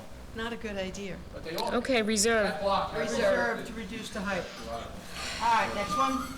Okay. Next one is hearing number 11, appeal number 20-243. This is a proposed new dwelling. Ooh, lot area. It's not even 6,000 square feet. That's a lot. The prior Yeah. variance was denied. I would deny this one too. I just want to look at what this. No, one is. she's got height, She's got, I mean, that's roof big. pitch. Come on. Where am I? I'm just looking for. Number 11. I know, I don't seem to have it in front of me for some. What do you want to look at the plans? No, I just want, I have it. Oh, yeah, look at all the, oh, yeah. It's less, It's not even, a 6,000 square foot lot. he's over on everything. He's pushing the height to the limit. Look at the bottom. Oh, yeah. Well, you know, I think based on the fact that it's proposed, again, I think to put something this size in an area it's already being overburdened, we've just been talking about, and he's looking for 1, 2, 3, 4, 5, 6, 7, 8, 9, you know, points to adjust on the variance. I think it's going to create an undesirable change. It's totally self-created. He's proposing it. He can either build it to what's the lot area or not. I'd say it's substantial when you're looking at that amount of variances and over, it's under 6,000 feet. And Hicksville area is becoming overburdened It's with just this kind of... becoming overburdened. All right. I don't like it. I don't like it. I don't like it. Well, the prior variance was denied. And the prior variance was denied. So let's, They've got to come up with a better plan. I'll move it. All right. Anybody want to second it? I'll second what, to it. deny? Yep. Yeah. Yep, I will. Whose number was this again? Arlene, All right, so who was moving it? I moved it. And Arlene's, okay. Anybody in favor of this application? No. Everybody's opposed to it? I just want to note that they did have, I believe, some consents, and there was some nearby, but that is not dispositive on us granting some. And we It's have to not look the at only it thing we as can a look at. neighbor property, and in this situation, I think it's just pushing the envelope again.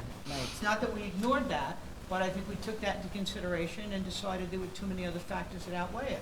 All right. Okay. So moved, denied. Hearing number 12, appeal number 20-244. Another garage of 14 feet in height. This is crazy. Again in Hicksville. Proposed garage extension. Look at the building coverage, 73 point. Ridiculous. I mean, I do have the consent that you asked for. on the other one? Yeah, you asked, I'm sorry, from here to 12? For this one. We're on 12 now. For this one. Yeah. You asked for consent and you did send them. No, I don't know that that's gonna sway me. I don't know how the rest of you feel, but, We must have asked for them. I mean, look at this. No, we treat it, even if, we treat it the same way we treat objections. We don't always agree. No. Rebecca, did you look at this one, number 12? I said garage extension needs to look closer at application, and then I realized I didn't have to go, I didn't look closer at the application. All right, well, you know what? That's okay. That's what my note said. I just feel that the building coverage is, you know, Let's do this. Instead of denying this entire application, Ridiculous. let's ask him to reduce the size of the garage. Terrible precedent. it's Mark Anthony Monastery. He'll try to work with us, I think. Well, he has to. He has to. I only had half a note on that, sorry. No, it's all right. All right, so reduce, Size, so we're putting this on reserve? yeah. Well, yeah. We'll reduce this, we'll request. We're the gonna size request him reduction. and see if he wants to go forward or what he wants to do. We'll give him that opportunity, and then we'll vote on it if he If doesn't. you get a chance to take a peek at it, Rebecca, this week, it would be good, because then we'll know better. Thank you. Okay, what are we on? Hearing number 13, appeal number 20-245. This is a natural gas generator. Yeah, that's. yeah. I have no problem with this. So I'm going to move this, and Kathy will second it. Yes. All in favor? Aye. Any opposed? Ayes have it. Who moved it, Rita? It's Yes. going to be Rita and Kathy. Thank you.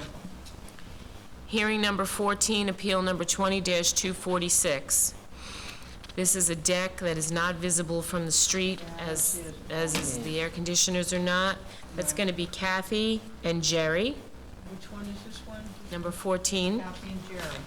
All in favor? Aye. Any opposed? Ayes have it, so moved. Hearing number 15 was postponed.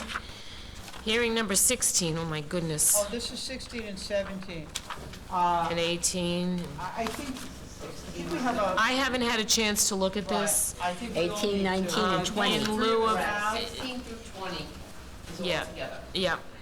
And there's a tremendous amount of correspondence on this that if you weren't here, you know, you may want to review. So let's keep this on reserve, Put it on reserve. 2 more weeks. Appeal 20-248 through 20-252. That's that 5-acre parcel. Yes. Yeah. Which Very brings hard to us, find, Lou, if you. No, I know. Extremely hard, yeah. Okay. Which brings us to hearing number 21, All those on reserve. was postponed. Reserve, yes. Hearing number 21 and 22 were postponed, which brings us to hearing number 23, appeal number 20-255. A lot of concerns on this one, too. Oyster Bay drafting. This Proposed, one on Roosevelt? yeah. Yes.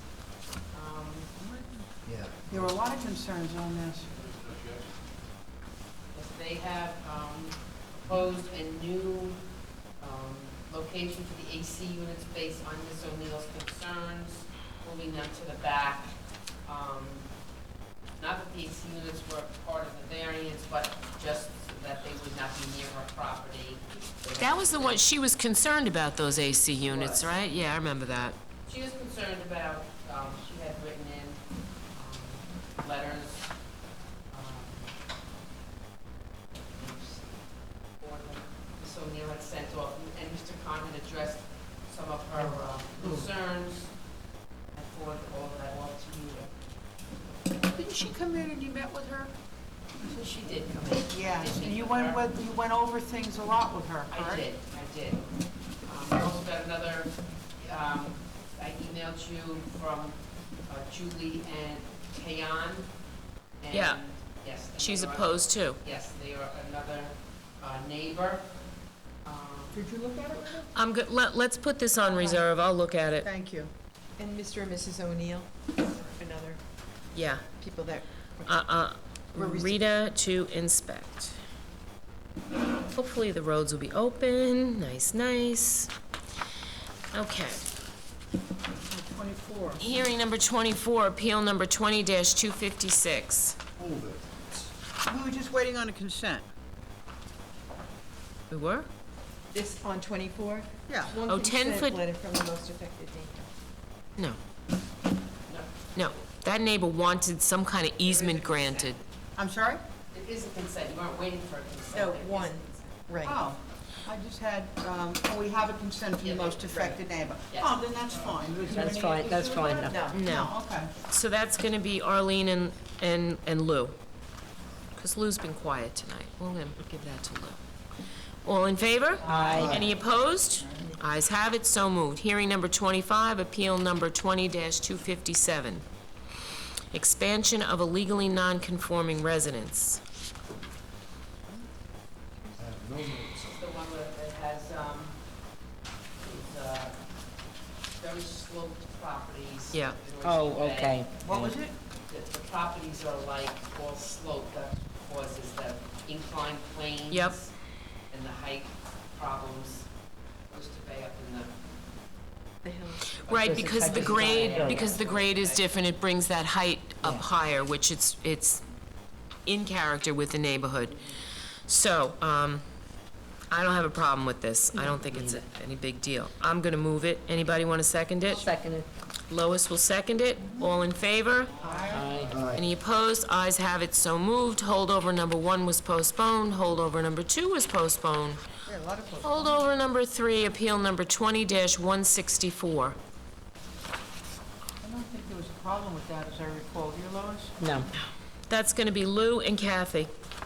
All in favor? Aye. Any opposed? Ayes have it, so moved. Okay. Did we do the extension of time last time? If you vote that right now would be great. Yep. Okay, so that's gonna be Arlene and Lois. Right. That's fine? All in favor? Aye. Any opposed? Nay. And now, we can go back to your. Now where are we going? Well, let's. Oh, this is the we one have by St. other thing. Rose. We could- Before we do the reserves, let's pass this out. Madam Chair, we have a request to remove some covenants and restrictions from this property. Oh, right. Oh, right. Yes. We just need a board vote on that. Yeah, this is a very unusual situation. It's my understanding that there was some covenants, restrictive covenant placed on a building on the property. It's my understanding that that building Thank has you. been removed, so therefore the restrictive covenants would not apply. There's nothing to apply it to. Am I correct, Sue? That is correct. All right, so I don't have any problem, and I believe it comes directly to us. I would certainly agree to remove them. I would I'll too. second it. Okay? So Arlene, you do that? Mm-hmm.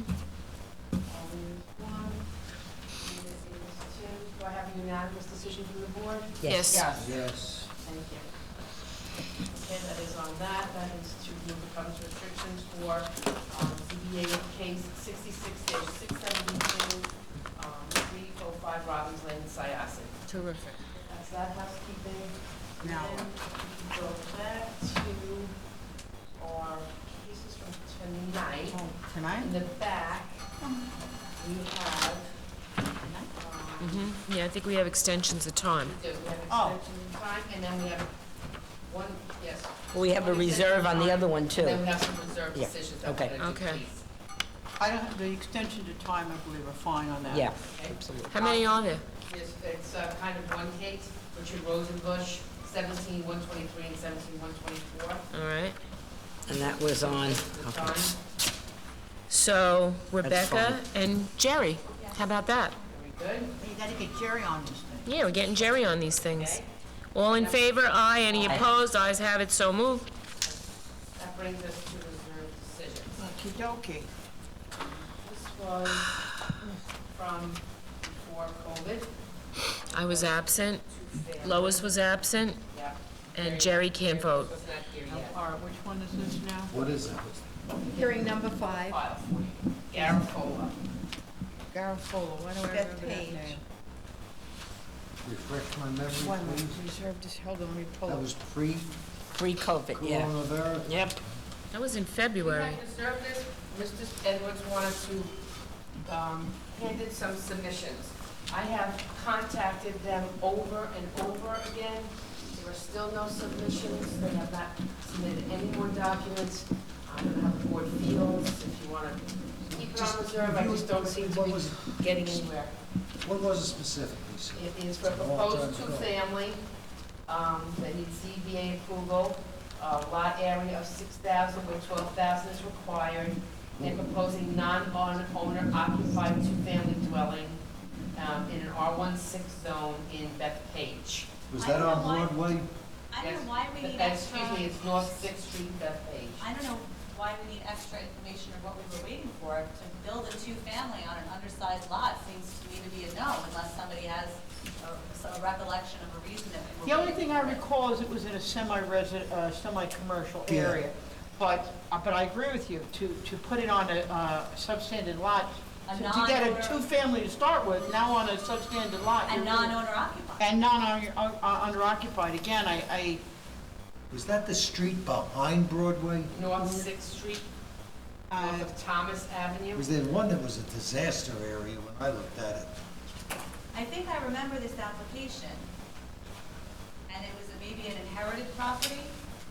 I think it was, and Sixth and Thomas. Yeah. there had been a mother-daughter in it at one time, long time ago. Again, they granted a rear roof. You know, again, the two families are, It goes against the character I of think it our totally goes town. against the character in every way, as you indicated, Rebecca, in both ways. It's a two-family, which we don't usually have, and now you're on a substandard lot to start with. I think it would certainly set an undesirable change. It's totally self-created, and they can just build one family. which is I what don't understand had why they even before. asked for it. It's crazy that they even asked for it. I'm just surprised. I would move a denial. No, I would move for denial. Were you here for it, Rebecca? I believe it was. Okay, Yes. then if you want to move it, I'll second it. Rita, and Jerry had not started yet. So it's going to be Rebecca and who? So I need a- And I'll Arlene. second it. So Rebecca And Arlene and Lou and Kathy, are you both on board with denial? Correct, Very yes. good. Denied, okay, thank you so much. Next one is hearing number 9, appeal number 20-148. Yes, this is Fasano, 16 Plainview Road, Bethpage. Oh, it's the one with the cousins and his mother Yes. and everybody, Oh, they were yes. switching. Yes, so we have two complete families living there that, they just don't meet the code. They're cousins, and cousins are not, and the code had been changed several years ago Yes. to allow for grandparents Correct. and brothers, sisters, but specifically not for cousins. I know there was some talk he was gonna move his mother in, but they weren't gonna, they're gonna still leave the other cousins in there, so it didn't solve their problem in terms of the code. No, then there's 3 families. So, yeah, then you'd have 3 families. So again, I think it's totally against the code. It's something we don't want to encourage, so it would be undesirable. They can achieve it either by putting one kitchen or having the mother move in and the other people move out. If they removed one of the kitchens, then Right. they could have. Then they could have- They could all live there. But Correct. It's the second kitchen that's bringing it the problem. Yeah, and again, I think it's another impact on the neighborhood. Look at all the more cars and everything else. I don't like it. Sets a bad precedent. You want to move to deny it? I would. All right, anybody want to second that? I'll second. That's Arlene and Lou to deny. Anybody in favor of this? Everybody's opposed, so moved. Okay. Denied. Hearing number 14, appeal number 20-218. This is Diane Berger and Normandy Drive in Bethpage. They are proposing a parent-child with 7 bedrooms. Oh, yeah. Yeah. And then they did send in new plans and relabeled one of the bedrooms a den, called it a 6-bedroom. Mr. Kasubas did call the other day offering to turn that labeled den into, make it more closet space. That den is on the first floor or the second floor? I believe it was the second. You still have 3 bedrooms up, 3 bedrooms down. This does not meet the spirit or what the intention of parent-child was meant to be when the town created it. It's like a small apartment, let's say, for the parent or for one of them. Here It's like a two-family. It's really a two-family. And they went from 7 bedrooms to 6. I don't see that they're making much of an effort. Again, I think it's out of the character Much too much. of the law, as you said, Rita. And my concern would be, not that I'm casting aspersions on anyone in particular, but by labeling something a den, and then it turns up a few weeks later on, Zillow or someplace else as a bedroom. Yeah. As a 7-bedroom house. Yeah, you'll never know unless... I'm moved to deny this. They can call it whatever they want. Call it a poll. Doesn't make... I move to deny it. Anybody want to second it? You were absent from this one. I know. I will second it. Rebecca will second it. Okay, so Rebecca. Anybody in favor of this? No, I want to deny it. All right, Want to deny it? Deny. denied.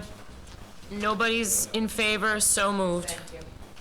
The next one is 3 in a row. It is I remember 19, this one. 495, 496, and 497. This is the one by the church, by St. Rose Church. 14 William Street. in Did You they- can't vote on this one They either. came back with something from the planning commission on this, right? I'll pull it out for you. Okay, because I think that was your concern, Lois. I think they This got is the the one by planning St. No, commission. it wasn't my, they came up with some suggestions. Right, that We you- couldn't, The fire department and the planning commission had either denied it or referred it here, and they didn't have a letter from the fire department, and the planning commission was concerned about fire, so I think we suggested they get the letter. And they did. Yeah. But they came up with some suggestions. My concern was safety with traffic, because It is a private road. it's a private road, but it goes onto the road that is right where St. Rose lets out, St. Rose of Lima lets out. Kids ride their bicycles in there all the time, and it's just bad. But I think the planning commission Yeah, what came did up they with say? something, They didn't they? did say no, they would suggest no further subdividing. No, they did something else, I thought you said in the letter. I thought they wanted to go down to 2? No? Just no further No further subdividing. Which they would have to come back to you. Yeah, I'm gonna go, I thought they went down, I'm still against it. I just think it's somebody's gonna get killed there. It's just, Dawn has something to say. Judge, I thought That was a the dangerous existing situation. home remaining. Yes. The concern was down the road that the existing home lot could be subdivided into 2. Right, so that won't be. So that would be 5 lots. right. rather than- But I just think now, it's And you an had a accident letter waiting from to the fire happen. department, Sue? Yes, And they're okay with it? they were. I'm all right with it. That came in first. I looked I at, feel, okay. Okay, I'll make a statement on this. no, that's You're fine. next. The You were house, absent. the street behind it has the identical situation, except as Lois indicated, it doesn't butt to St. Rose. St. Rose, those Correct. kids ride bicycles there all the time. But and it they- is a private road, and, I don't know, I think he has enough But it's how frontage. they come back, it's how they come out of the private road if they back out. What? They still have a school. Yes, they do. Yes, they do. They do. That's, I thought they sent in something else. I thought, the planning commission, For the subdivision. just on the subdivision, that's all they sent in? They wanted the fire department letter too, which we got. They, what? They wanted to see the fire department. Right, which but, we had no, but sent. after that, I thought they sent something, and when they finally sent the letter saying, okay, if, No further subdivision. That was the only thing. no further, okay, no, All right. I think it's too much. I'd go for 2, but I just So, think it's, let's somebody's gonna die. and I'll pull the put that on board. record. Okay, so Kathy was absent, and of course Jerry wasn't here yet. I happen to agree with Lois. We saw those streets were narrow, school bus couldn't turn. Yeah, it's There was it's all very kinds of narrow, and things. I'm very, as I said, I'm concerned because there's just so many kids in the afternoon ride their bikes on that street. I So just think what is the coming absolute down. necessity for this anyway? On Joseph or John. Any particular reason? It's The problem is, it's a large piece of property, and it's just heavily wooded. And he meets all the other setbacks. What he doesn't meet is the road frontage. That's why he has to put a separate road in. And that road would now have 3 houses on it instead of 1. It's a lot. So in essence, it, he can't use the property for anything else. He can do it to 2, he could go down to 2. No, but he still has the same private road. I mean, you think that's gonna make a difference, one house? I think in cars, yes, the number of cars that a house has nowadays. Most houses have a 3 or 4 minimum of 2 cars. cars, 3, 2 to 3. That's it, I just think it's... Kathy, can you vote on this, or no? I cannot. I mean, I went there many times. right. and If she I can't, she wasn't there. Rebecca? How many voters do we have? Who can vote? 1, 2, 3, 4, 5. I'm with whatever Lois, I have to defer to Lois. because So she do lives I. in That's- the area, and she feels very strongly about it. Yeah.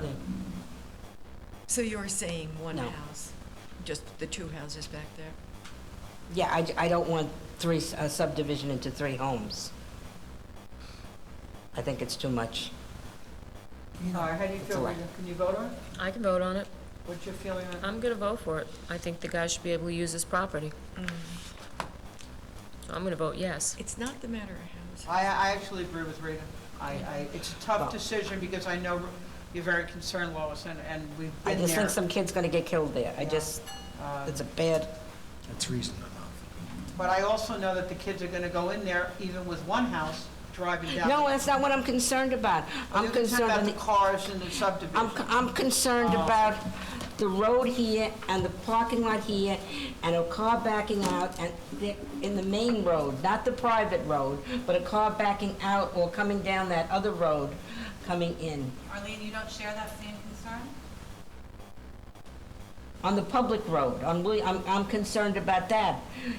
It's just too many houses with that, too many cars coming out there, somebody's gonna get hit. I'm the swing vote at this point, but when someone says they're concerned a child is gonna get killed, it's very hard for me to vote aye. I mean, it's Yeah, tough. I don't live there. I'm gonna have to agree with what Lois said. If that's her main concern, it's probably a legitimate one.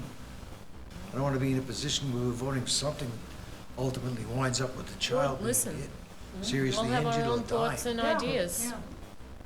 Vote the way you wish, Rebecca.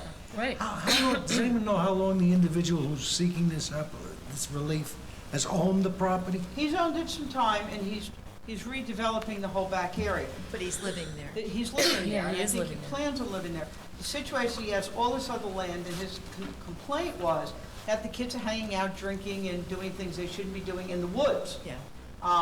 That's more dangerous. You know, that's a danger too.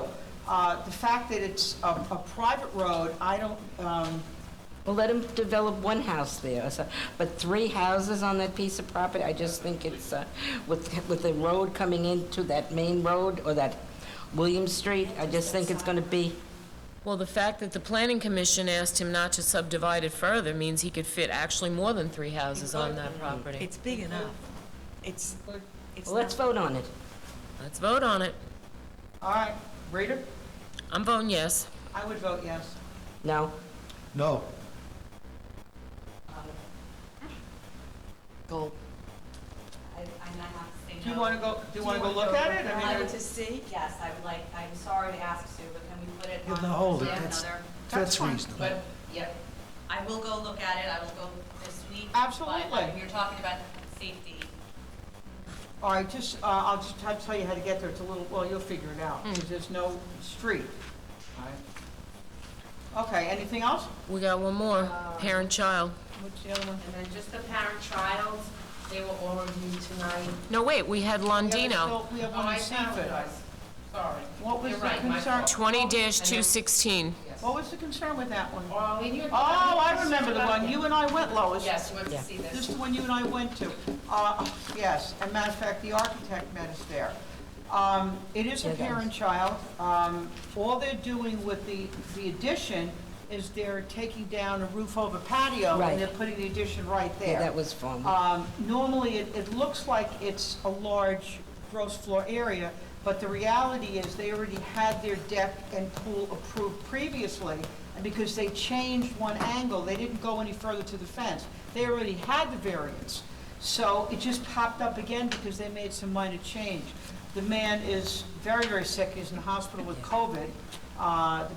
The owner was, they were very upset. And there are some others, these are large houses. I don't have a problem with it. All right? All right, so I'll move it, Lois. Arlene and Lois. Okay. All in favor, say aye. Any opposed? Ayes have it, so moved. Good night. And then the parent-child Childs were all reviewed tonight by Arlene and Rita? Yep. Everybody's voting aye? Yes. Arlene and Rita. No problem. Thank you, and the next meeting, we will have the public. I will not be here. Susan, you know I won't be here for the next meeting. That's the Okay, have 20th? me there, the 20th. Rebecca, when you go, go down there and That ends the hearing for all. Street is, I think, Bainbridge, you make a right, it's right before the church. So you have to make a left, almost like you're going in the parking lot of the church. And then you go straight, it looks like a wooded. It is a wooded area. I need to look at it. I can't. Good, that's a good idea, yeah. Lois, how do I get there? I think you know.